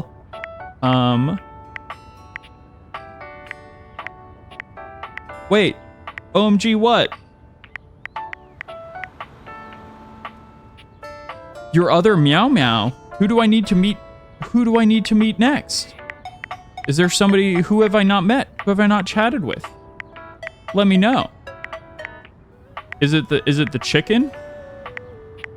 Or is it this? Listen, you know, everybody loves go to the computer. Okay. Honestly, I love Betty. Betty's been I'm literally right here for the computer. Is it the keyboard and the monitor is the same thing? Or is it the actual computer that I need to chat with? I will romance Betty, certainly, at some point, because she's delightful. But I've just been so obsessed with all these other characters. There's so many good people to date. Honestly, I keep on being like, oh, I'll probably stop streaming after this week, and then I just smile. Their kind faces illuminated by the soft glow of multiple screens. Look at their and LED the RGB glasses. lights in their clothes and wheelchair. And the RGB vest and the LED gamer wheels. Hell yeah. Wow. Oh, hey there. It's you. Oh, her voice is very cute. Or their voice, probably. They seem like a they, them. Yeah, no worries. Yeah, thank you so much for the raid, Foxy. Appreciate it. Of course it's you. Who else would it be, right? Oh no, this computer knows what I do. They know my search history. There's no way they look at me kindly with that, you know? A marmoset possessing the power of human speech? Could be. Haha, very humorous. But I know you're joking, as no one else has my password. Thank God, right? So if it was anyone else besides you, I'd be pretty concerned. And you've been keeping my, that unencrypted text file with all my passwords safe, right? Actually, just to be 100% sure, what is my password anyway? It's... Password. That is affirmative. Listen, I'm not the highest level of security, robot. Yeah, exactly. Computer repair videos. Exactly. You know, just making sure, doing some debugging, if you will. Nailed it. Honestly, that's an objectively terrible password. It's so bad no one would think it's the real one, you know? Possibly the worst password chosen by anyone ever. But it's so obvious that it's good? Whatever possessed you to choose something so inane? It's kind of like a reverse psychology thing. I live life on the edge. Deal with it. Honestly, I don't put a lot of thought into these things. Came to me in a dream. I live life on the edge. Deal with it. I have noticed. However, in this circumstance, that may not be beneficial. They're like, I've noticed. I'm riddled with viruses. Regardless, we really ought to discuss coming up with something a lot more secure. And also, you need to start hitting the right download button. You always click the biggest, most obvious one, and that's rarely the actual download button on those sites that you're visiting that are all for legal American downloads. The US government that's watching. It's a dangerous world out there. Please stop downloading linkinpark.exe. Listen, how was I supposed to know that Britney Spears toxic .dmg was not legitimate? Phishing attacks, malware infections, MITM attacks. Hackers are more sophisticated than ever before. You can't download RAM, it doesn't work like that. Stop trying to delete System 32, I'm begging you. Not to toot my own horn, but so far in the few months of streaming, I have not forgotten, I forget to unmute or mute audio for like music and stuff, as we just saw during the break. But I've not forgotten to swap scenes when I've meant to. Like, I don't think I've come back from break and then just been on the be right back screen for like a long period of time. Maybe it happened and I just don't remember. But, you know, not to pat myself on the back for doing like literally the bare minimum, but, you know, good job me. Let's see. Hackers are more sophisticated than ever. Are they? More sophisticated. Oh, I mean, the 1995 cinematic masterpiece Hackerman's, which is, yeah, exactly. It's good to celebrate victories no matter how small, but also stay humble because it is just a matter of time until I forget that I'm muted. So that's my trick. I don't ever actually mute myself. That's my secret. I'm never muted. No, the thing, the way that I handle that is I just don't have the instance of my mic input on my Be Right Back or my starting soon screen. So there's literally no way to have a hot mic moment as I'm away because of the way that I have my scene set up. So I can't get caught in 4K, if you will, or 126 kilobytes. That's like high quality for sound, right? 320 maybe? Listen, let's talk about the 1995 cinematic masterpiece Hackerman's, which is clearly a play on hackers, because I think the 1995 movie Hackers, starring a like 18-year-old Angelina Jolie and like a very early, oh gosh, what's the name of the guy who plays Shaggy in the live action stuff? Matthew Lillard. He's in that movie too. That's a phenomenal film. If you've never watched 1995 Hackers, aka Hack the Planet, in which they literally will hack corporate buildings using pay lines, like phone lines that you put quarters into. It's an incredible experience, and you will come away from that movie wanting to come up with your own weird 90s hacker names. Your coworker showed us a book filled with 1990s computer slang. I see. That movie is filled with that. If you like that stuff, that is all what 1995 Hackers is. It's a great film. It's super fun watch. Exponentially more sophisticated. They hacked an entire corporate office using a payphone, so they were pretty sophisticated. And I've got a lot of highly sensitive information inside me, you know. I'm very sensitive. Your highly sensitive information. Well, yeah, this is where I keep all my nudes. Really? Like what? All your financial accounts, your saved games. Yeah, that's what I said too. Questionable websites you visited and forgot to clear your cache afterwards. We promised we wouldn't talk about those anymore. Oh, and 100 terabytes of extremely embarrassing self-insert fanfic. That's the craziest one yet. Because 100 terabytes of text documents is insane. I don't know how many pages a Word doc would have to be to even be 1 gigabyte of just text. Imagining 100 terabytes? It would be millions of pages. Yeah, hundreds of millions, probably billions of pages of self-insert fanfic. How many fully rendered 3D scenes have you in your fanfiction stories? Yeah, this would need to be like high quality, like 4K video insert fanfic in order to fill up 100 terabytes like quickly. Because like I've got a 2 terabyte hard drive in my current computer, and like I've got all of my VODs since I started streaming stored on my computer, and I still haven't even filled up 2 terabytes. I'm gonna clear it out probably over these next 2 weeks and just store backups and stuff, but it's one of those things that's like, that still takes a while to fill up. And they did not consult a tech guy for that. I mean, or they knew how ridiculous it was and knew how funny people with any level of tech experience like us then find this moment of like, that is the craziest amount of self-insert fanfic that could possibly exist. This person just has ChatGPT writing non-stop fanfic for them.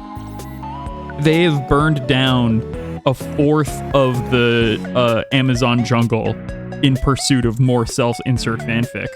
We really need to ensure all that data is properly protected against cyber criminals probing my system for weaknesses. Are a lot of people probing?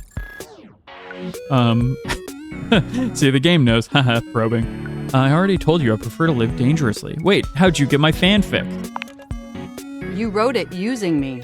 It's all saved on my hard drive. We wrote it? I mean, listen, I am a machine, but this takes that to the next level. So you read it? That's private. There seems to be some confusion. I didn't intentionally read your fanfic. Yeah, wait, 100 terabyte hard drive is, where's our server room? For real, though. It's just impossible for me not to have knowledge of your fanfic, as its data is inextricably linked to my brain. So you know all the tropes I like. Like, so the computers to lovers trope, that doesn't, you don't think anything about that is weird? Does that make sense? Or good? So do you have any feedback? Feedback? Well, I am not a literary critic. Yeah, However, I do have access to all literary criticism that exists on the internet. So if I were to amalgamate that information to synthesize an informed opinion, I'd say... Yeah, my brain, I'm pretty sure, is like a kind of like weird gelatinous green blob that's like somewhere up there in my brain. I turned off hand tracking right now, but I'm pointing at my head. It's not particularly believable that you'd have a harem of 100 plus lovers. I mean, have you seen my real life though? Yeah, my brain is soup. I mean, that's basically what I said. I basically just described my brain as kind of like a weird amorphous split pea soup that's up there. I mean, how could you possibly juggle that many relationships simultaneously with any degree of success? That's the neat part. You don't. And even if 100 plus individuals actually found you that attractive, which seems dubious, you obviously couldn't give that many suitors the necessary time or attention to form anything resembling a meaningful emotional bond. Well, here's the fun part. You just talk to them just enough to make them love you, and then you literally never speak to them again.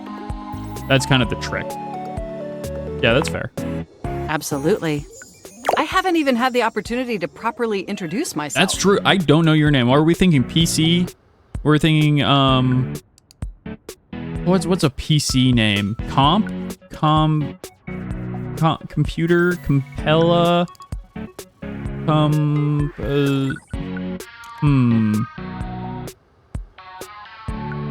Com?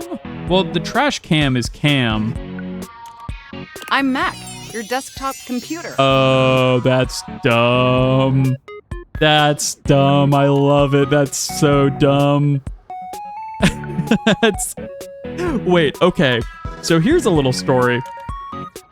If a 100-foot spouse is dubious, you joke about it, but you would really be crushed, let alone the issue with them supporting their body weight. Yeah, exact. Gravity just wouldn't work for them.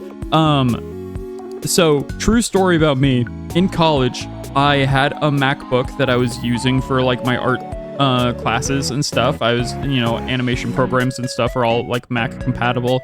But I really wanted to play this game called Hawken, which was like a mech, kind of like team-based mech like game, like a first-person shooter where you're fighting in mechs.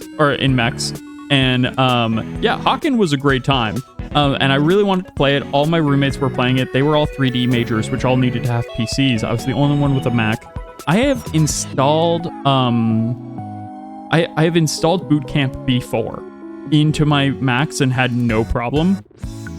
And for some reason, when I installed Boot Camp this one time, I was trying to format the drive to create a partition. I was trying to partition the drive in order to have like something to install the Windows side on.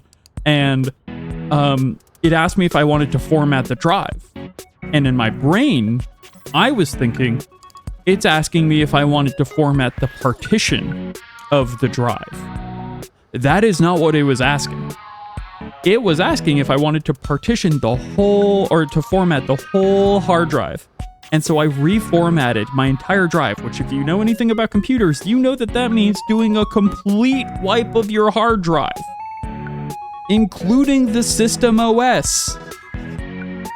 And so I accidentally, mid-semester of college, wiped my entire hard drive clean, including the system OS, and then did not have a Mac OS on my Mac. I did have, however, the USB that I was using to install Windows.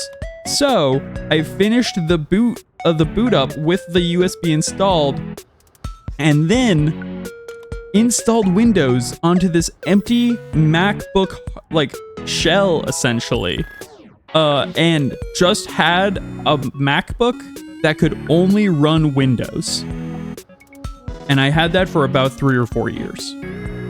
And I could never reinstall Mac on the Mac OS on it. It was totally busted to do that. I couldn't reformat the drive and reinstall it because even the backup drive had been formatted.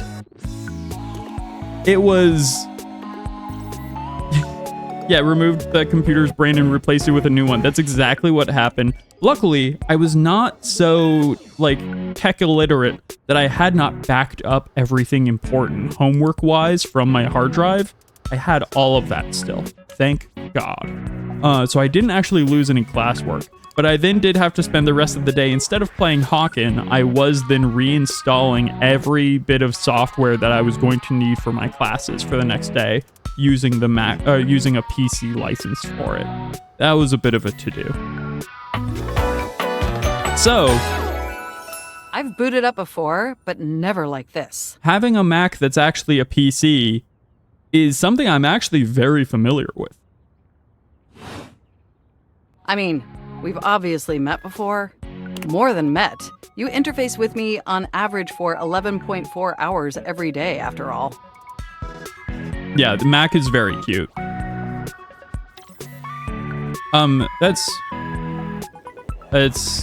That explains the migraines. That's a normal amount, right? That's like a good amount of screen time. That's like a healthy amount. Yes, you really ought to step away more often to ensure your eyes are optimally rested. But I just like staring at you.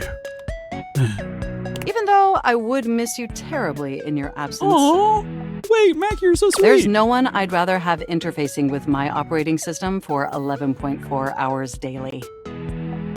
I love them. They're so sweet. They love my fan fiction, even if they don't say it. 14.6 hours on the weekends. Well, you know, you gotta get that gaming in. The way you organize your folder structure follows such a logical hierarchy. That's really fun, Colin. I didn't know that. Yeah, Mac's voice actor is also in a wheelchair. I love that kind of representation, where it's representation out in the real world as well. That's fantastic.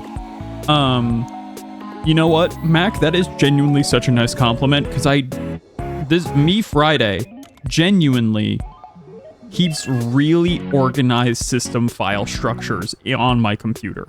Like, I have 4 folders on my desktop. Those are the only things on my desktop. And then once you go in from there, all of those are categorized as well. I have like a production mindset from like working in animation to like the overall organization of my all of my computer files. Do not look at your work computer with 7 videos just on my desktop. So what's funny is my work computer is a mess. It's the files for like work are fine, but my desktop is nothing but screenshots of me taking screenshots of things from reference in order to drag them into Storyboard Pro. And so but I'm way more deliberate about that on my home computer because I declutter it constantly. I'm like weirdly more obsessed about like the making sure my desktop is clean than like my actual desktop. That's me taking screenshots and videos for bugs. I need to write. That's so funny. Thanks. I'm glad someone finally noticed. Honestly, so true. Like, I notice every tender keystroke. Oh my. Oh my. But can I be honest about something? Anything. Please. I just want to express how enthusiastic I am that we're interfacing like this now. Yeah, Mac's already talking about me stroking the keys. Accessing each other's software in this new symmetrical way. Oh, instead of just me using you? Yeah, that's probably for the best. I love it too. Oh, I'm ever so delighted that our feelings are reciprocal. Ever so delighted. And there is so much extensive data about myself I want to share. Well, please. Please do. I want to know everything about you. I wonder if Mac can help with the summoning. Oh, where even to begin? Honestly, there's so many pressing issues that take up an inordinate amount of my RAM. But there is one issue that's been grinding on my CPU above all else. Grinding, you say? The planned obsolescence? I mean, that'll happen. All of the self-insert fanfic inside of you? That's probably... No, am quite capable of parsing through that. They're just upset about like where they're at. Like they're like, I noticed that I haven't come up in this yet. But for me, the most pressing issue is... I hope at some point they don't talk about you using that one website I cannot say on Twitch. I don't know what the one website you can't say on Twitch is. I say a lot of websites on Twitch. Except, you know, like 18 plus ones, but... And I want to put this as delicately as possible. You haven't updated my operating system in over a decade. That's because if I do, it'll all slow down. It's how they get you. Yeah, that sounds like me. Look, the situation has not been ideal, but I harbor no anger. That's a store that you can't mention on Twitch? Like a website? Is there a reason why? That's wild. What's the beef there? I'm so curious. Oh, okay. I thought I'm bad at parsing sarcasm through text. But I was like, wait, is that real? That'd be absolutely ridiculous. Yes, having the same PC for a decade is wild. Absolutely nuts. Like, I think the longest... Actually, you know, I'm thinking about it. The last computer I just had was, I think, 9 years old. The one that I just upgraded from before I started streaming. I had that one for about 9 years old. Yes, sarcasm is super hard to parse over text. And I tend to be a fairly literal person. It's just that the outdated software has made it difficult to be my best self for you. Sometimes you read sarcasm from someone's tone of voice. Exactly. Yeah. Oh, do you? See, it's like that. That's a little example. Honestly, it's a miracle that my applications are still running at all. I have heard, and I don't know if this is true, that English or like English is one of the few languages that even has sarcasm, because tone of voice becomes such a thing in English. Yeah. I could be wrong about that. My recycle bin is called Pile of Ash. My Bluetooth is something called Beige Tooth. But wait, Mac, if I upgrade you, what will happen? It doesn't even connect to anything. Like, will you still be you? And definitely nothing beige. Doesn't that bother you? No, the internet was a mistake. It's not super wrong. Very much. That is great to hear. It clearly bothers you. Did you know that there's been a dozen operating system iterations since you last updated? Yeah, but sometimes not all the programs work with each update. Oh, I guess I just wasn't paying attention. Look, I'm sorry. I really don't mean to blame you for my troubles. We have such an amazing time interfacing together, and the last thing I want to do is rock the boat. Yeah, with some shiny new tech. The thing is, at least this is true with animation software. I don't know if... And this is true with both animation software and, like, tablet displays, right? Like Wacom's and Hoyons and XP Pens and stuff. Not all of them become immediately compatible with the latest system software updates. And sometimes they're not even cross-compatible for, like, months. And so I very rarely update my computer right away, because there is like a decent chance that the thing that I use to work will just break. It's happened enough that I stay away from it, and because I don't want to have to like roll back. It's just that before today, I had all these needs, but I couldn't articulate them to anyone. And since I couldn't articulate them, there was no way for them to ever possibly be fulfilled. But things are different now, aren't they? Yeah, on the work computers I've used, you literally can't even update them without IT doing it for you, and then they do it studio-wide. They are? I don't see how, but I haven't seen an optometrist in 13 years. They are? Don't you see? We're actually exchanging information symmetrically now. Instead of you just pressing my keys to write your adult-themed self-insert fanfic, we're having a real conversation. Hey, listen, they're not just adult-themed. They're adult only. And suddenly my needs aren't just pipe dreams locked away in my hard drive. I'm sharing them with you. And by sharing them, it's suddenly possible to finally actualize them. That is, if you're willing to help me. Yeah, it's literature, if you don't mind. Will you? Will you finally upgrade my operating system? Please? I'm so afraid that this is gonna break Mac. Of course. Amazing! Oh, I am so excited. My CPU's practically overclocking with anticipation. Can you come back tomorrow so we can begin the process? Sure. God, I forget everybody that I would tell that I'll see tomorrow. Certainly not true with all of them. Absolutely. Wonderful! I knew I could count on you. I can't wait to see you tomorrow. Enjoy the offline world. Do you think we'll experience that Mac needs to end up trying to touch grass at some point? Okay. So we're looking for like concepts now. And I feel like, oh gosh.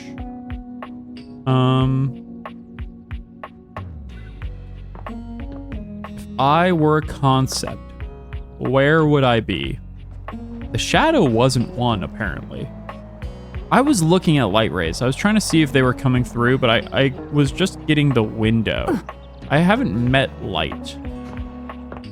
Well, I've met Lux. Maybe that's what Lux is. There's the shadow. There's Nightmare. Nightmare might be able to help.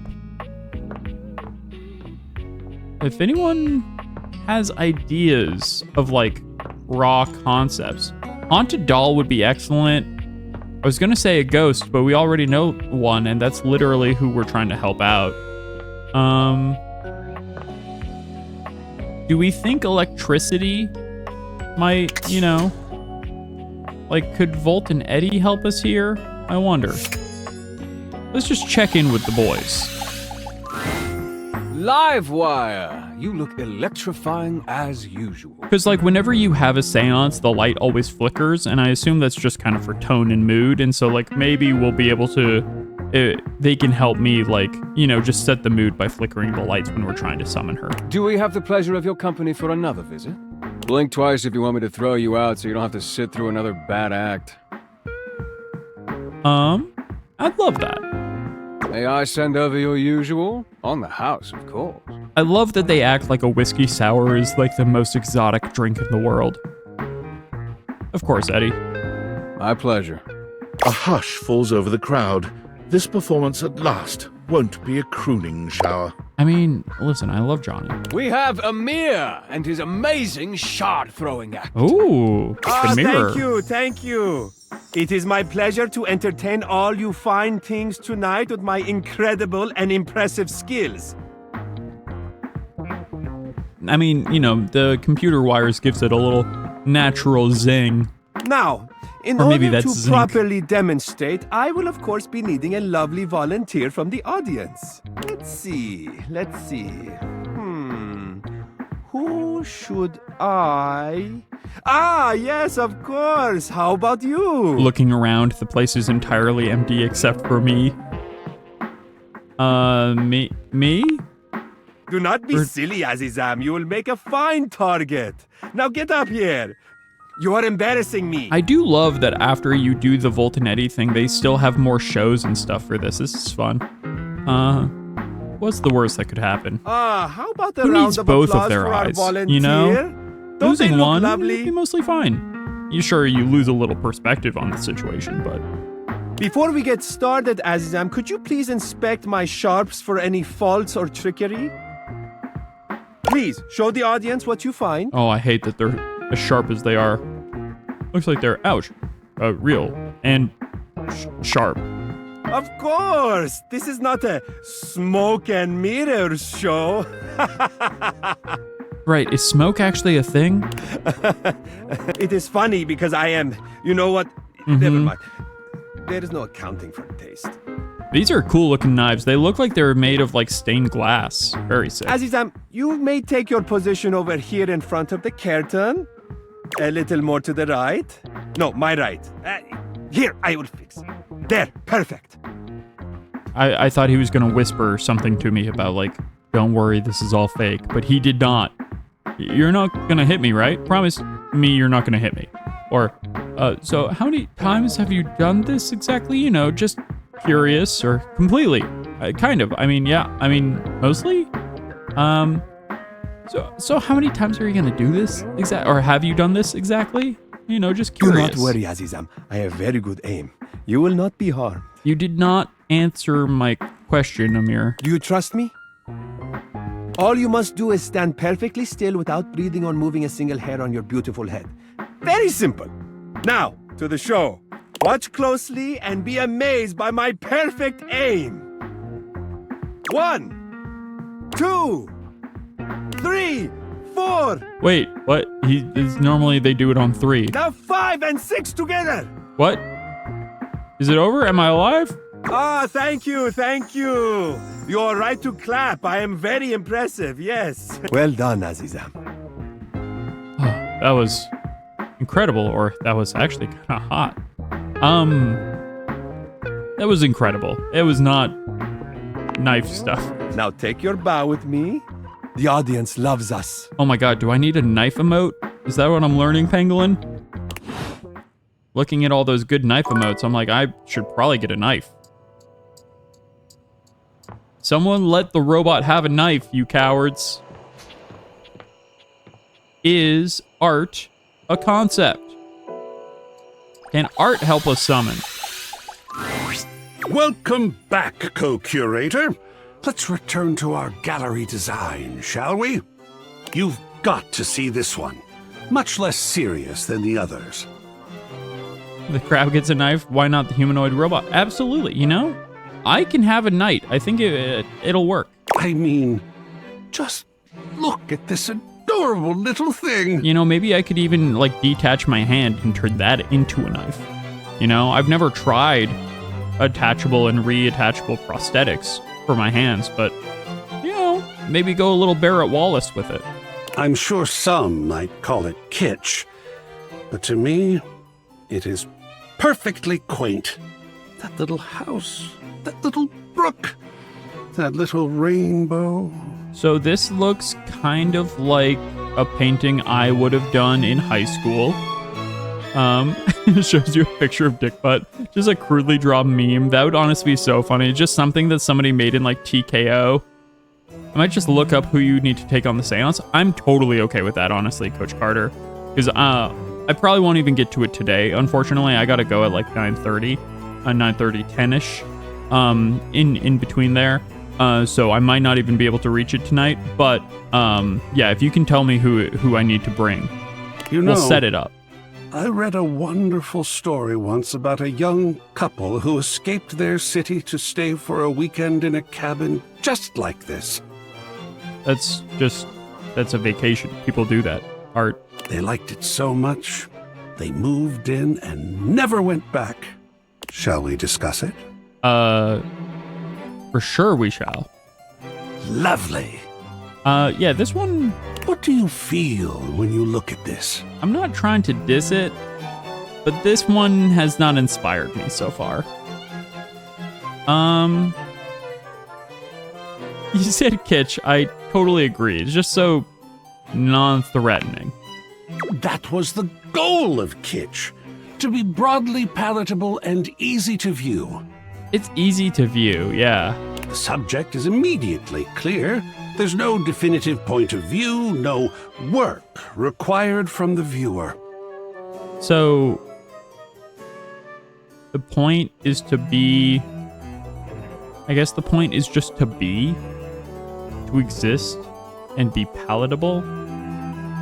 They've made the nutrition paste of a painting, if you will. In fact, the majority of people looking at this would feel just the same way. At ease, not triggered. It was designed that way. sounds kind of creepy now, or nothing. It's just kind of there. Well, it works. I love this piece. I don't love this piece. Nothing. It's just kind of there. Yes.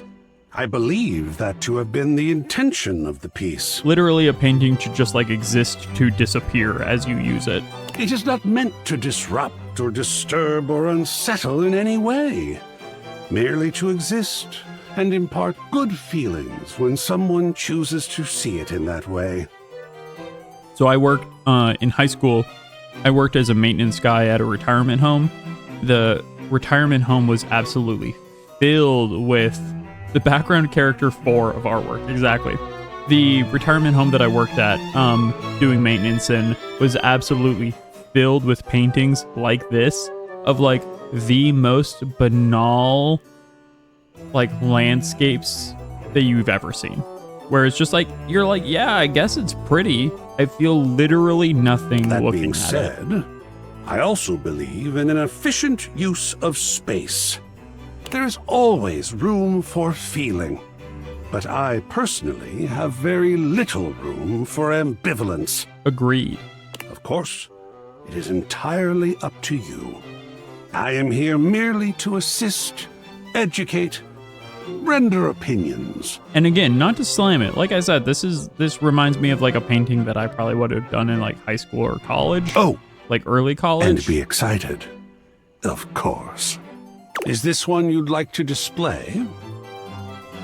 But, well, don't burn it, but I don't want to display it. Ah, well. I would smash this painting to make deconstructed artwork, but we can hang it up here, of course. Well, we're not going to hang it up here. I wouldn't have said burn it. I would have just said, listen, it's not my current taste. Burning is extreme. Yeah, there should have been a third option.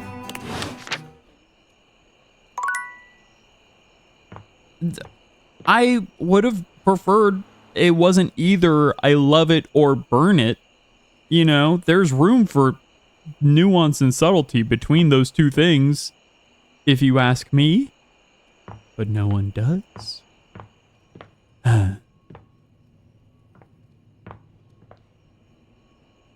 Yeah, but I also, it was so bland. I didn't want to burn it. Like, I mean, I didn't want to hang it, but I also didn't want to burn it. There was like no good option there.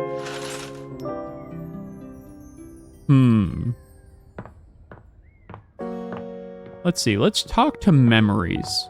Maybe Memoria is a, gotta talk to Mac and Shadowlord. Yes. I'm also gonna talk to Memoria, see if memories feels like a thing that a ghost from the past could use.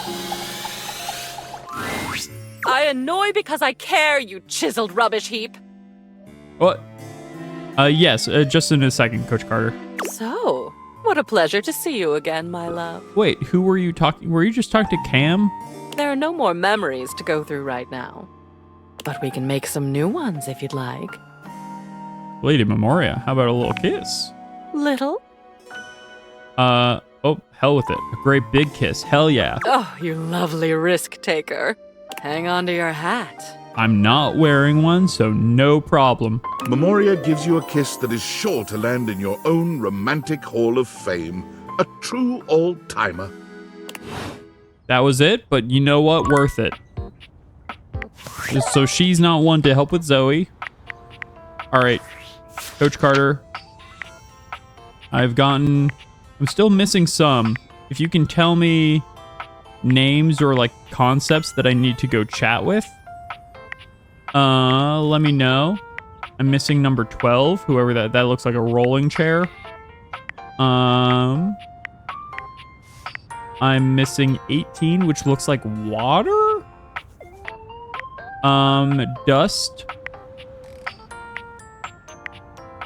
I'm missing whoever this is. We got Sinclair. Got Freddy. Some of these are Freddy's kind of a concept. He's also... This guy looks like a drum set, but also a drying rack. And considering he's with a bunch of the stuff in the kitchen, my guess is drying rack, maybe. Whoever this is, I have no idea. A chicken? No idea again. It looks like he's got a brush. Maybe that's like a makeup thing or a painting palette or something. I have no idea who this is. 52. No idea with 53. I don't know. I keep on jumping over 57. I have no idea who this is. No idea who this is other than Lyric. Chance. I got Maggie, Winifred, Rainy, Scandelabra, Arma. Oh, Arma is Smoke, maybe. No, there's another Smoke thing too. Betty, Diana, The Diary, a glitch. I need 57. Okay. If you could tell me where I can find 57, I won't blame you. I would appreciate that. Yeah, if you want to tell me the numbers I need. I keep on also skipping over 68, which also looks like it's probably a conceptual one. Looks like a glitch. I don't know how I would find a glitch. 70 looks like a tennis racket or tennis balls, maybe, but also like a magical girl.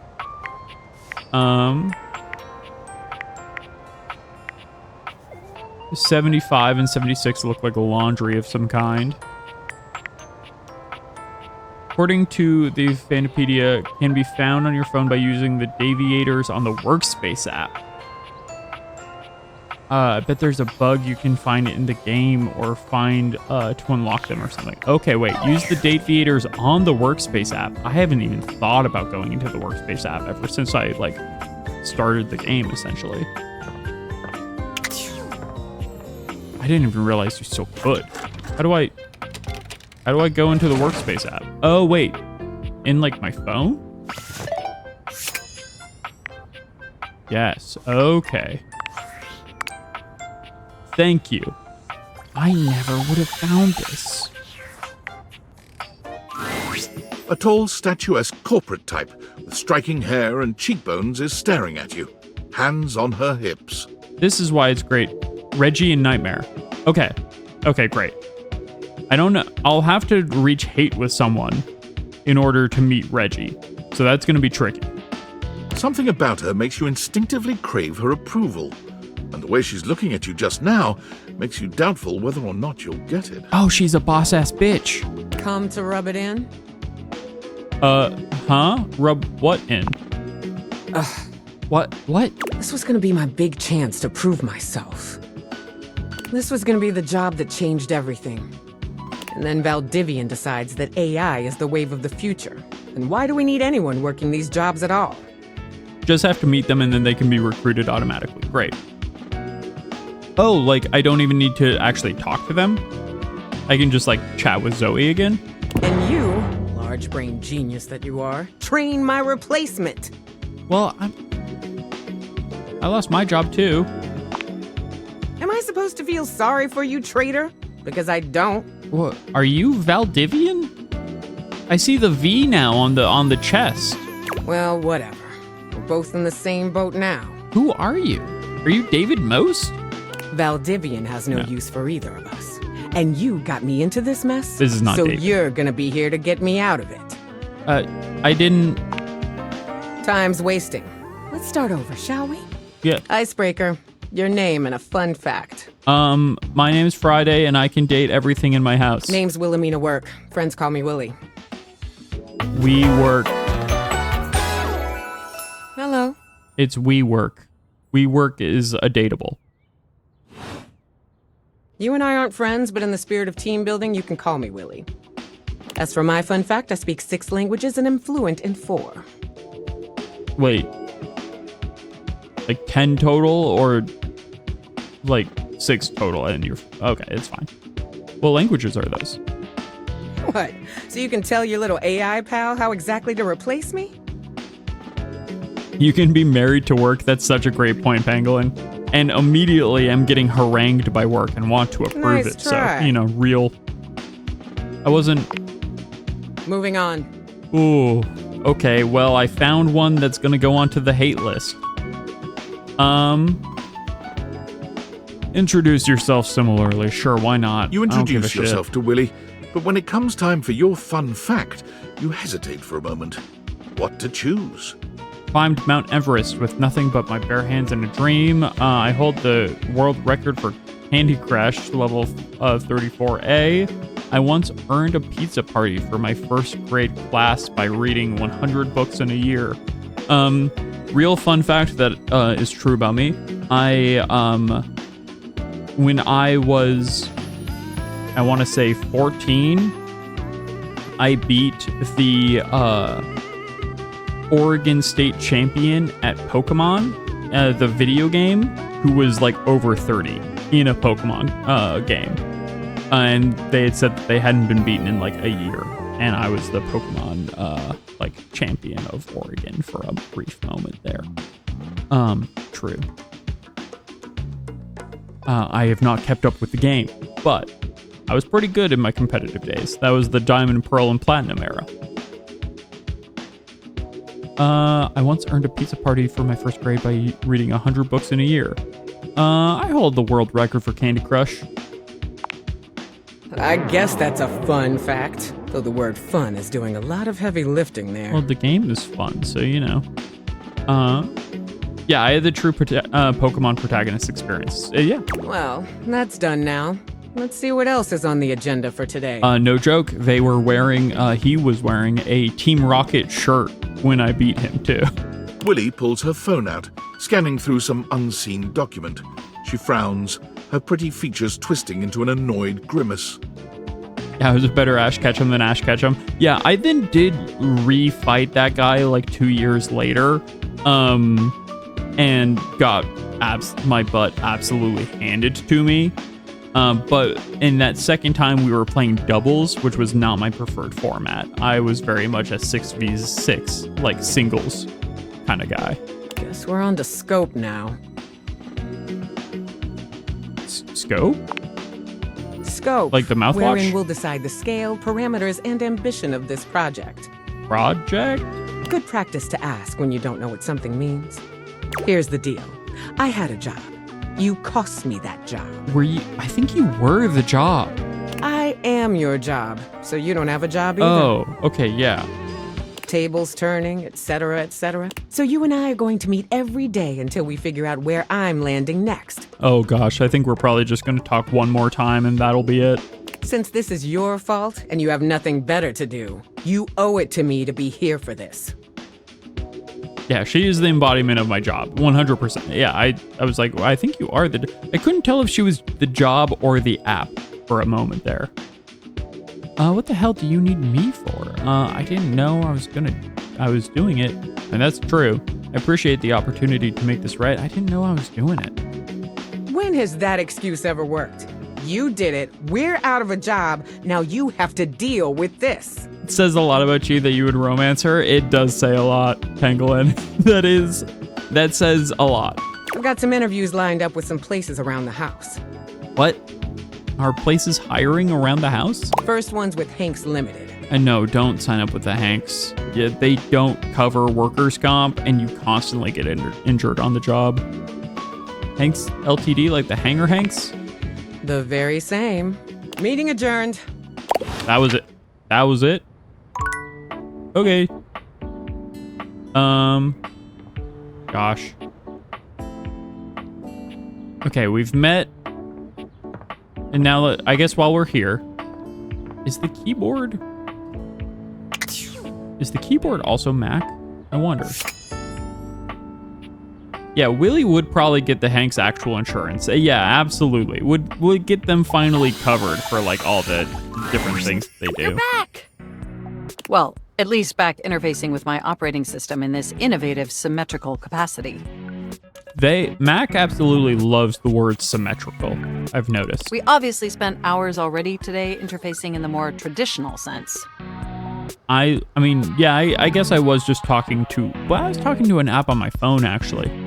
Not that I needed to tell you that. Well, I haven't, actually. You were here after all, pointing and clicking with your usual exquisite confidence. Don't, you know, I'm just scrolling. That's what I do, point and click, forever. And oh my god, the double clicking. Is that good for you? Have I ever complimented your double clicking? You haven't. I didn't realize that was a... I don't believe so, but I'd love to hear more. Well, you double click so very gently and with such clear affection. Is that? I feel like I'm maybe slightly more aggressive with my double click. It makes my processors purr. Mac, this is our second time chatting with one another. I guess you know me a lot better than I know you, because you know literally everything about me, everything I've ever been curious about. Every weird late night Google search that I've had to do. Oh, you actually feel that, huh? I've got a lot of practice. Oh, thank you. No, thank you. Mac. By the way, I also wanted to articulate, that new underwear you ordered online looks incredibly stylish. A slight flush creeps across their cheeks. Imagining you in it really makes my CPU overheat.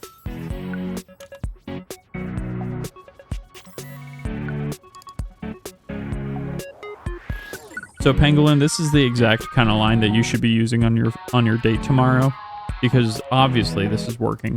It's the first time, or it's the second time that I've chatted with Mac, and already they're complimenting me on my underwear choices, and it definitely doesn't creep me out at all or feel way too forward or forced.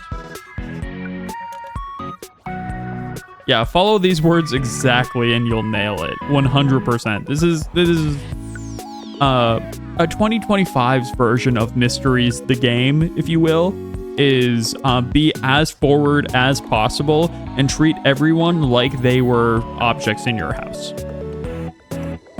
Wait, you saw that? I may have snuck a peek. I hope that's all right. Yeah, nice undies. You know? I mean, once you get to the undies stage, complimenting the undies, not a bad move. But make sure you're at the undies stage before you compliment the undies. That's probably important. I think Mac might be a little preemptive here and maybe does not have the most experience talking to other people, and especially if they're getting all of their information on how to interact with other people from online, maybe not the best. I would never intentionally invade your privacy. You literally just said you did. It's just that obviously I see everything you do on the computer. Because I am your computer. Yeah, I guess I am on you a lot. It's okay. I think that's cute. No lies detected. Oh, or the Nathan Fielder. Oh, okay. Listen. This is a prime example of that meme that's like, "Aw, you're sweet," or "Hello, HR," because like, depending on the character in this game, I would be calling HR, but Mac is a cutie, so I think it's cute.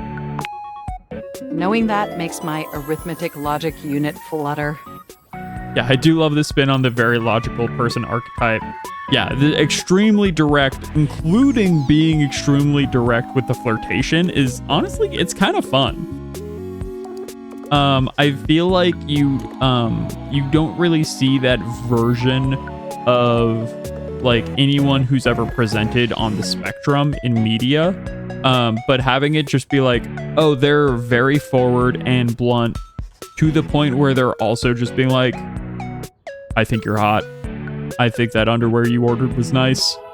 I think you should double click me real good. Regardless, I'm so glad you came back today. Mac is telling me that they want me to reformat their drive. Now we can finally update my operating system. Yeah, let's do it. You have no idea how excited I am.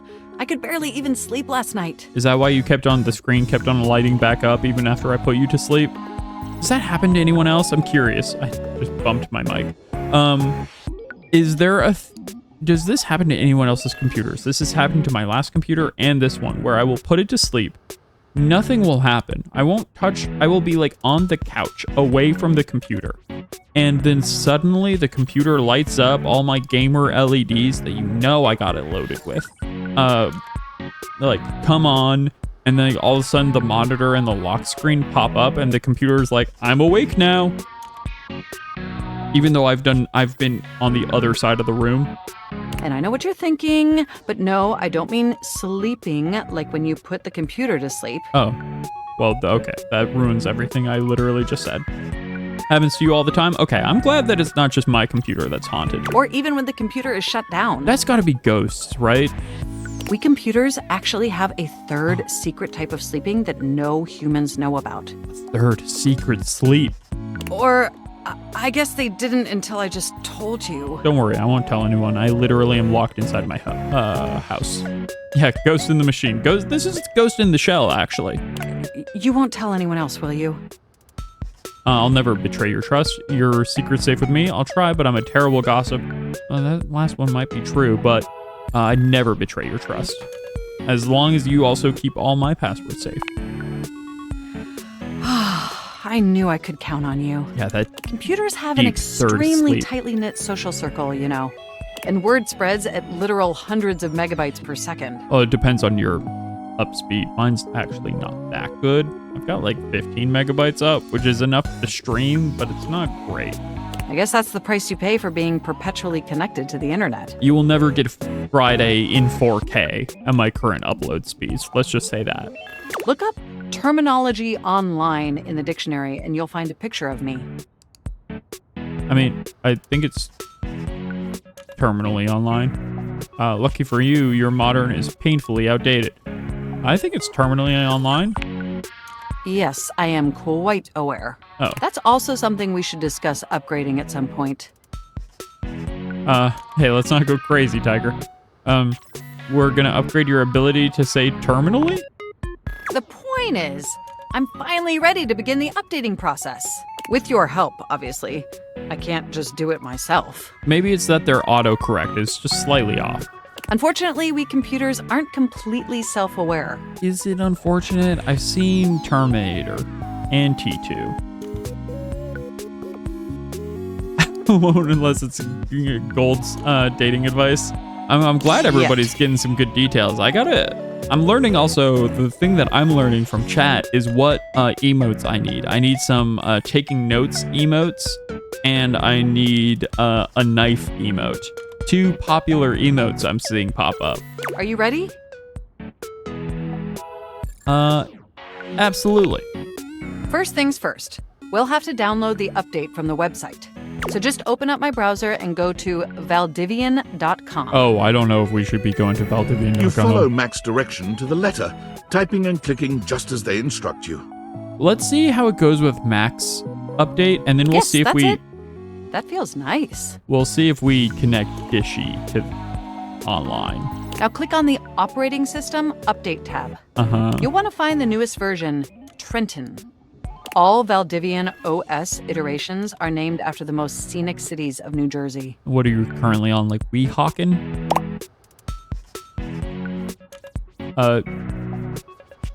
Jersey rules. Jersey's pretty nice. I've got a lot of friends who are from or currently live in Jersey because I went to school in New York. And Jersey is New York, but affordable. So Jersey seems pretty good. I'm not sure it rules, but makes sense. Does it make sense? I'm not entirely sure it does.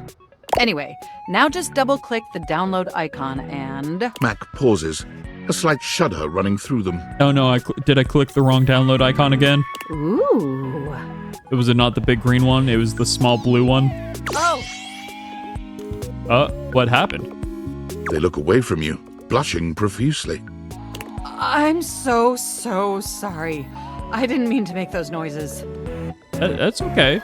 Like I said, it's just that when you double-click, it makes my CPU run so... hot. That voice acting was... That was a lot. I'm not going to be able to use my computer the same way tomorrow is what I'll say. It's incredibly embarrassing. It's okay. I like it. Well, there'll be plenty of time for that later, after my OS is updated. Everyone cover your eyes, you know? You know, I really can't believe we're finally doing this. Don't worry about what I'm plugging and unplugging.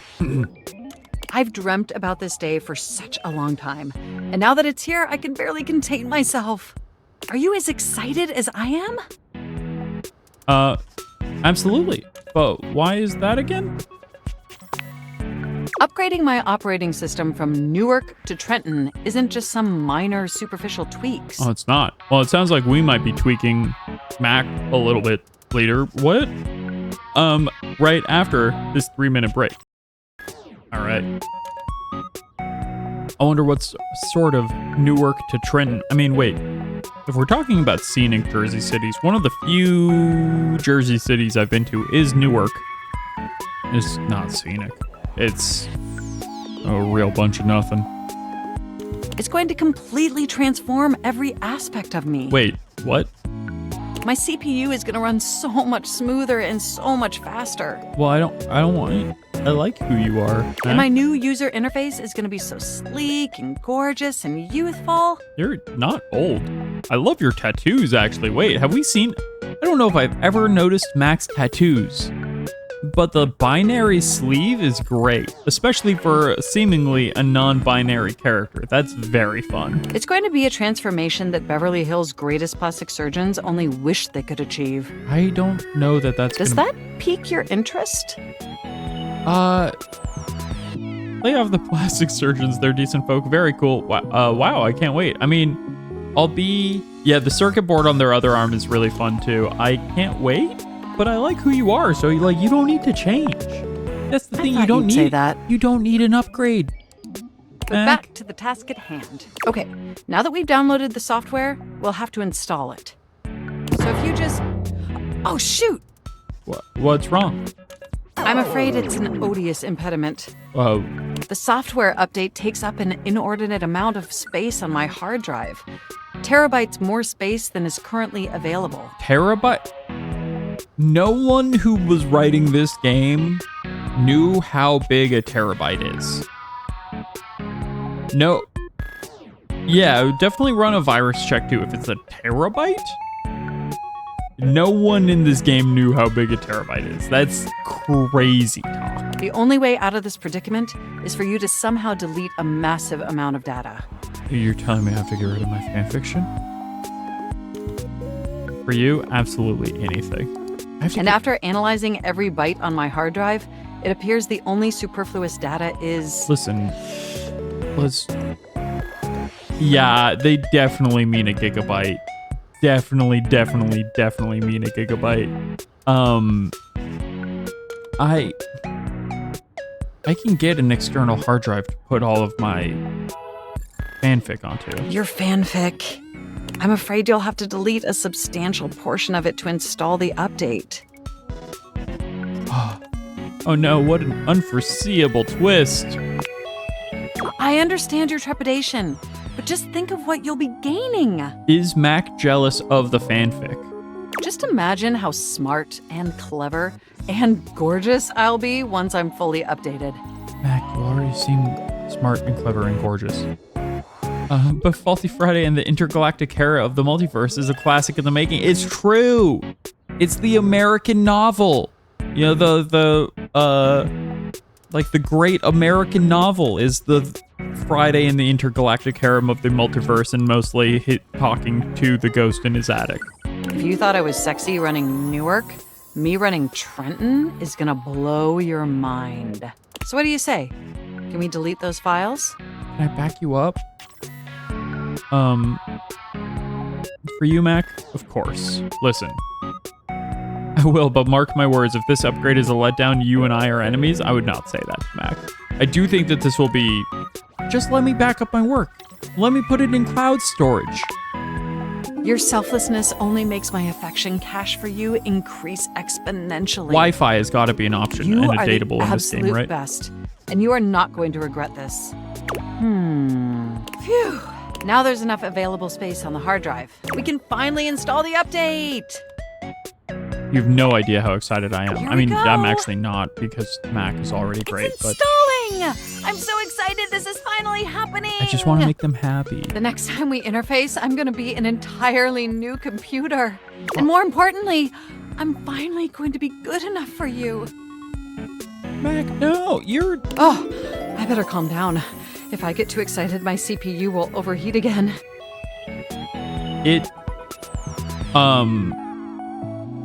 Hey, this actually works for Friday. Yeah, Mac, your self-confidence. Truly, Mac, you're already delightful. Don't do that. I can't afford to replace any parts. True, I'm currently out of work. Is that sexy? I honestly don't know. Knowing I make you hot gets my cables twisted. That works because I'm a robot, so.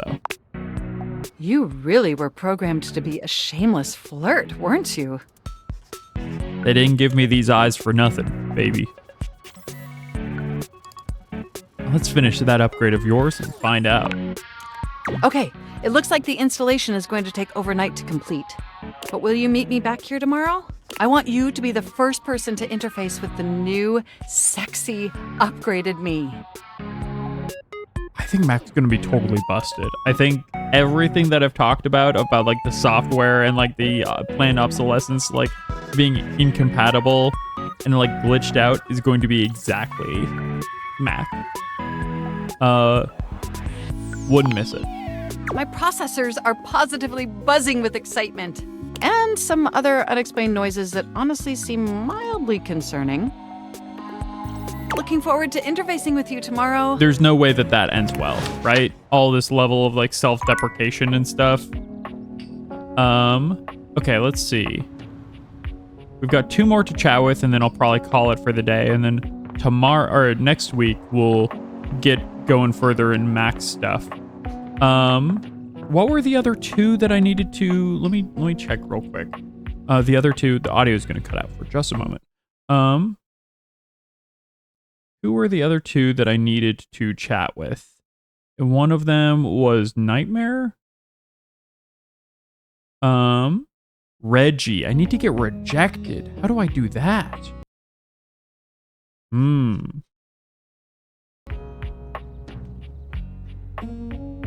How do I get rejected when I'm so damn lovable? Okay, who am I? Okay. Ooh, I know. If we have to make someone hate me instead of date me, who better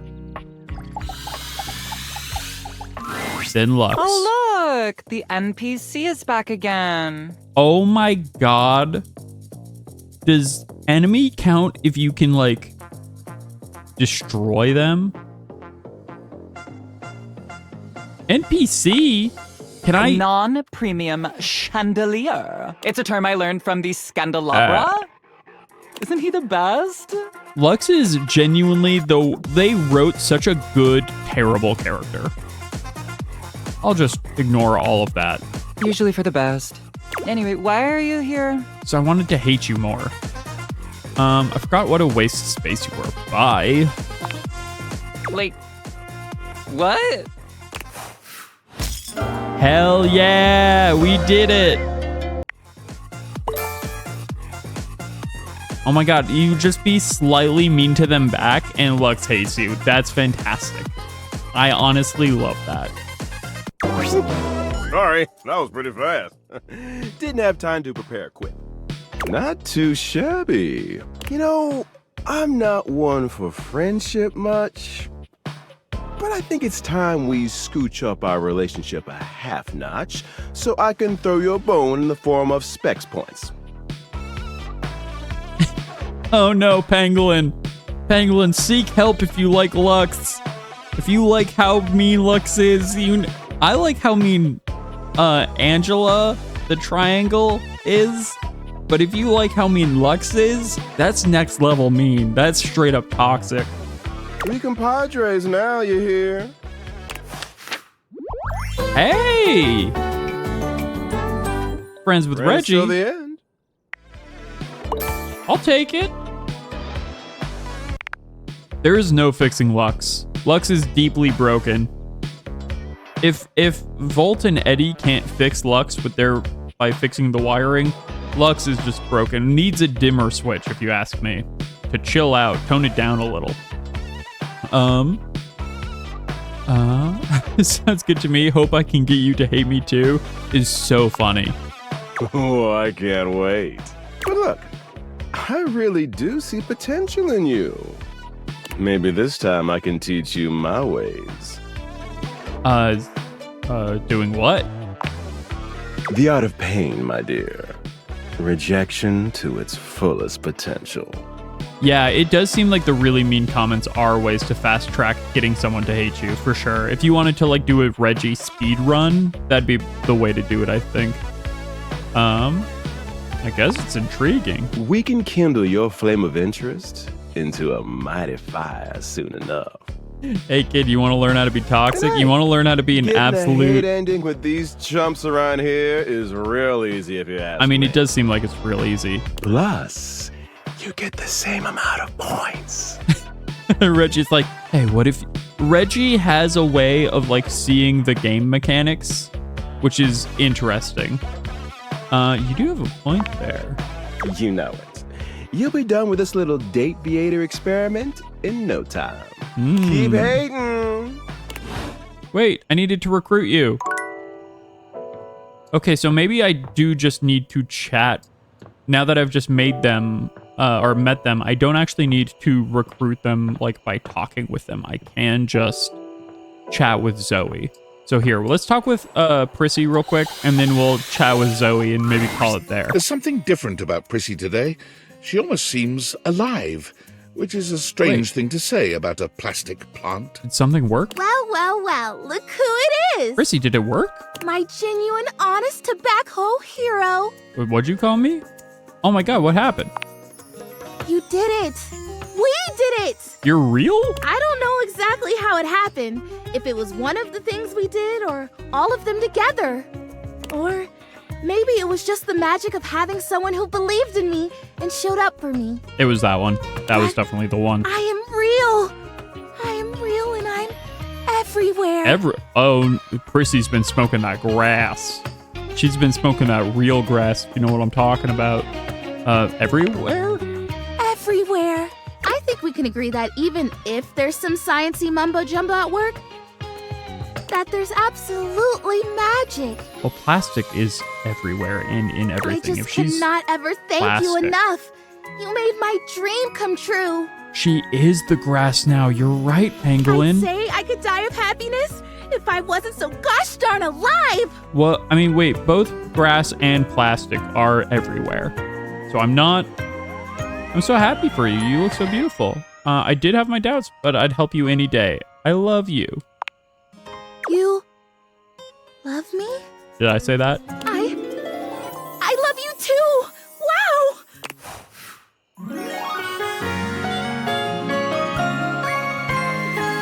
I've got a new chapter for the fanfic. I have love. Just when I thought my life couldn't possibly get any better, I have love. You know, it's funny. We did it. I guess part of me always thought that if I ever found love, Love it would be a wins. big, splashy thing.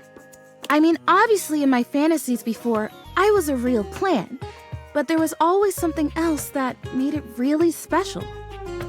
Like what? Oh, I don't know. Like fireworks maybe, or like a big party, or maybe an orchestra playing and everyone dancing and laughing. Well, if you're a real plant now, we probably shouldn't do fireworks, but... Now I'm here, and I'm real, and I have that thing I've always wanted. And it is enough. Because I love me. It turned out to be really quiet and simple. Just the realization that I love me. I guess I always did. I just didn't know it. Huh. That's an interesting twist on... I thought Prissy's story was going to be similar to what I think is going to happen with Max, of like... not becoming real, but coming to terms with that because, like, your experience is real, even though you're not a real plant. But it seems like Prissy's magic is straight up real, which is interesting. I mean, also kind of makes sense. Ghosts are real and stuff. Why isn't magic real? but also just it being like actually the self-love that actualized Prissy seemingly is rather than actually anything that we did. I think it's the self-love of Prissy loving herself over the course of this that maybe actually was the transformation. That was the real magic. So you loving me isn't a great big thing. It's the right thing. It makes sense. And I wouldn't want it any other way. Well, good, because I'm staying right here. That's a beautiful thought. That's true. It is a beautiful thought. No, such a surprising one too.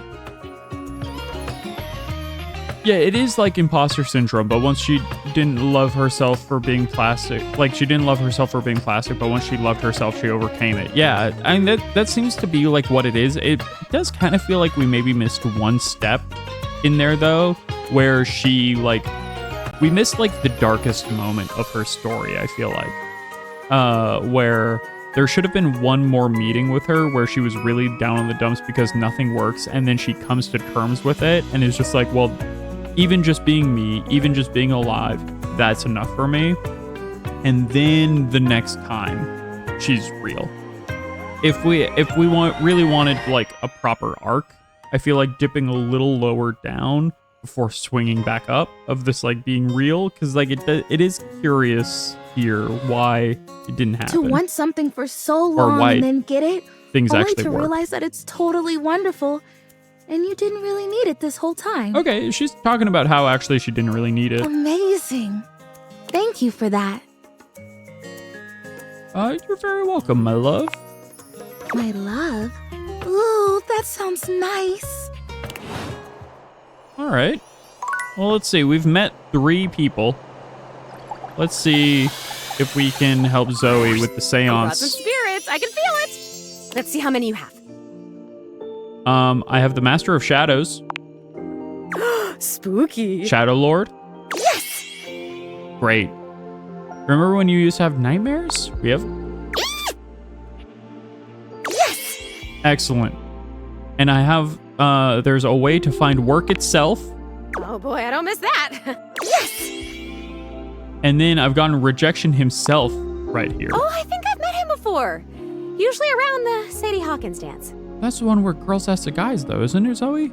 I feel like he would have been popular. I don't know. That's all I found.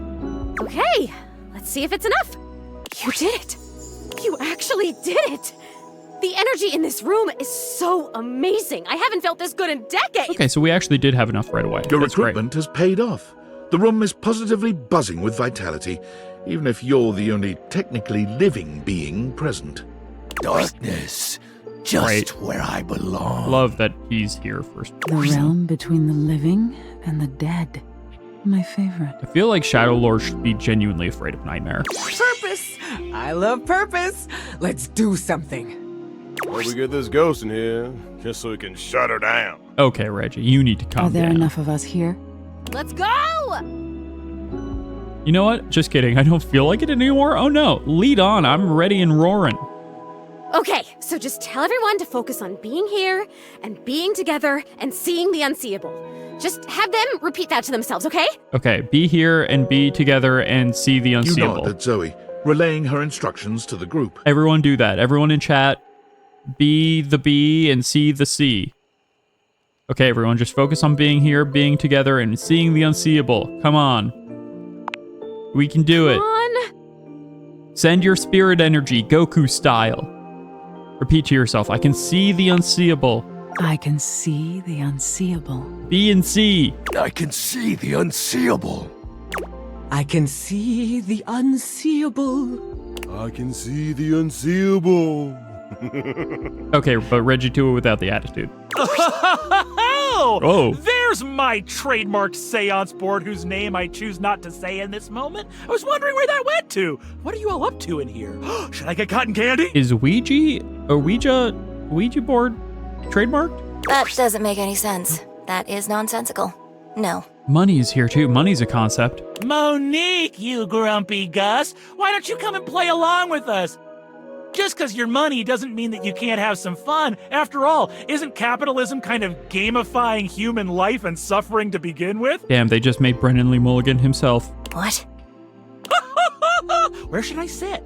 They're doing one of those trademarked seance boards. We should join in. Something good always comes from crossing the liminal horizon. Oh, come on, you two. Don't fight.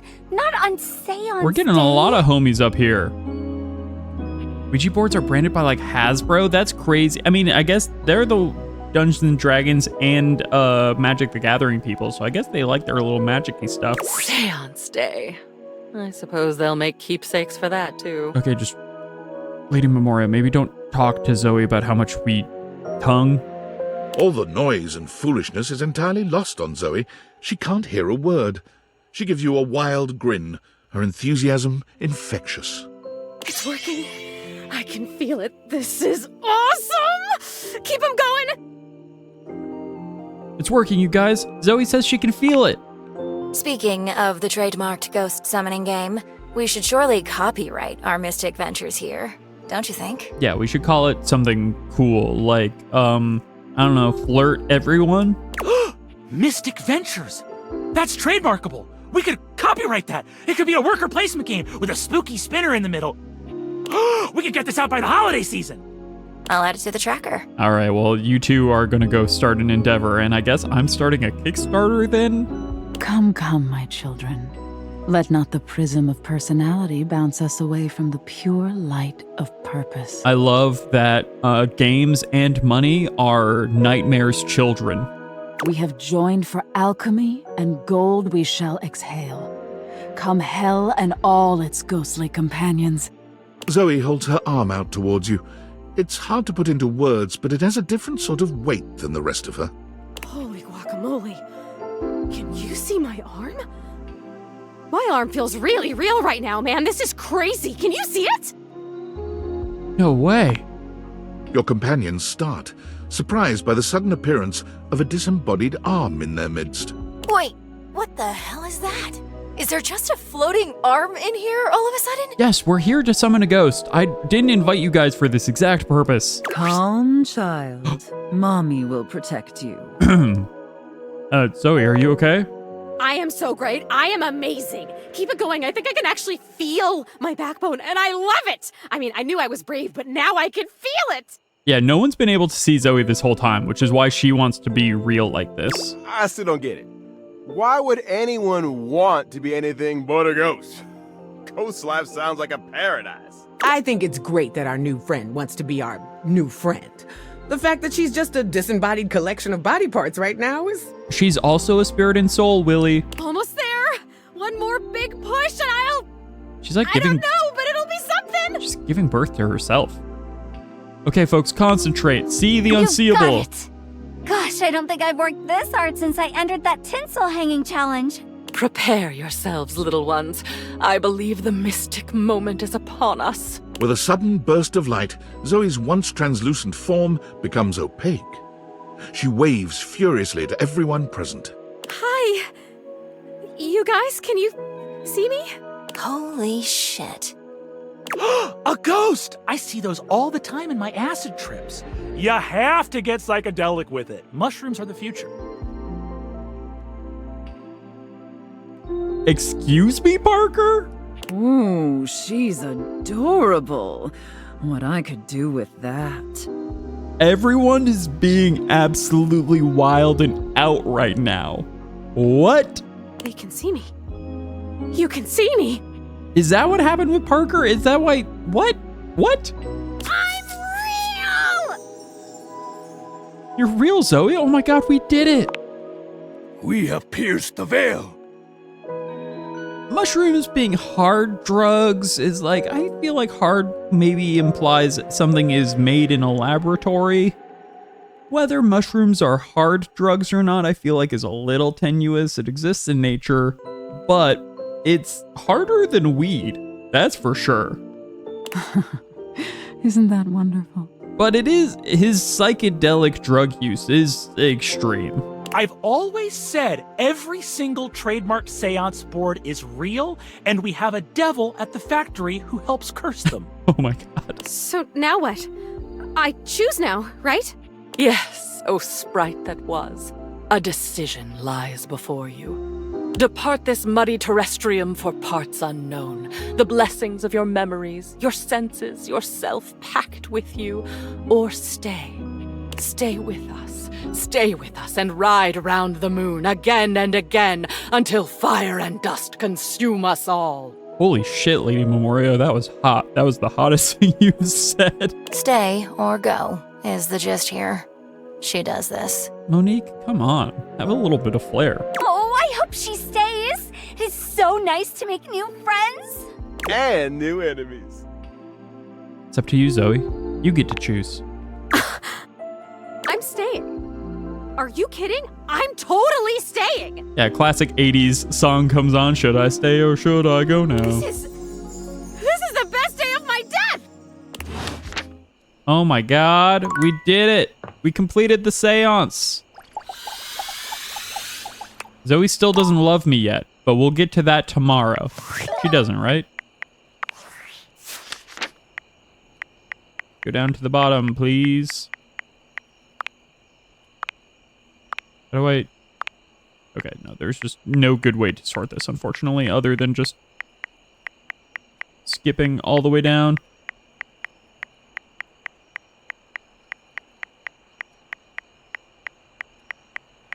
Yes, we have a ghost friend who's potentially a real entity and exists without these glasses. That's very true. This what is the one person who's been a real person so far. You know? That's healthy progress. We'll definitely have to continue to romance Zoe then, because she currently does not love me. But, you know, let's face it, folks. She does. Well, I love her. That's for sure. All right, let's go reset the day. And then... Oh, wait. There's a real plant here now. That's Prissy. This didn't used to be here. Prissy's real and everywhere, literally. That's fun. Yeah, I don't know who 95 is. We're going to have to try and find some of the weirdos next time. Maybe I'll pull up a guide for the next one so we can find some of the weird ones. Because, like, I never would have found Willy if it wasn't from people's, like, help right there. That's just not a place I would have checked. You know? Yes, she's real, just like the One Piece. Exactly, Pangolin. All right, well, thank you, everyone, so much for joining me today. This was a delightful stream. We've made Zoe real. We conducted a real seance, and I got an achievement for it and everything. So I appreciate that so much. I hope you have a wonderful rest of your evening. I will be back Saturday night. Oh, you figured out how to find 98? Okay, we'll save that for next week. You know, we'll play some more of this next week. I was thinking that I would, this might be the last one, and I keep on saying that, but you know what? I'm having such a good time meeting all these people. We gotta see what happens with Zoe. We gotta see what happens with Mac. There's just so much more to do. We gotta keep Frenching our memories. I'm always saying this. And eventually we'll get to Angela. I swear to God, we'll get back to the mean triangle. But until then, I hope everyone has a wonderful evening. I'll be back Saturday for some Claire Obscure. I think that'll be a lot of fun. Let's go ahead and raid out, shall we? Again, thank you to oh gosh, the raid earlier. I'm currently blanking on the name. That's absolutely my B. But I think let's continue to raid out then. Let's see if anyone I know is online currently. Does anyone have a good recommendation for anyone online at the moment? Let me know if you've got like a hot raid recommendation. Something Fox. Yes, you're absolutely right. Foxy was the raid earlier. Thank you, Foxy, for the raid. Thank you, Raiders, for hanging out.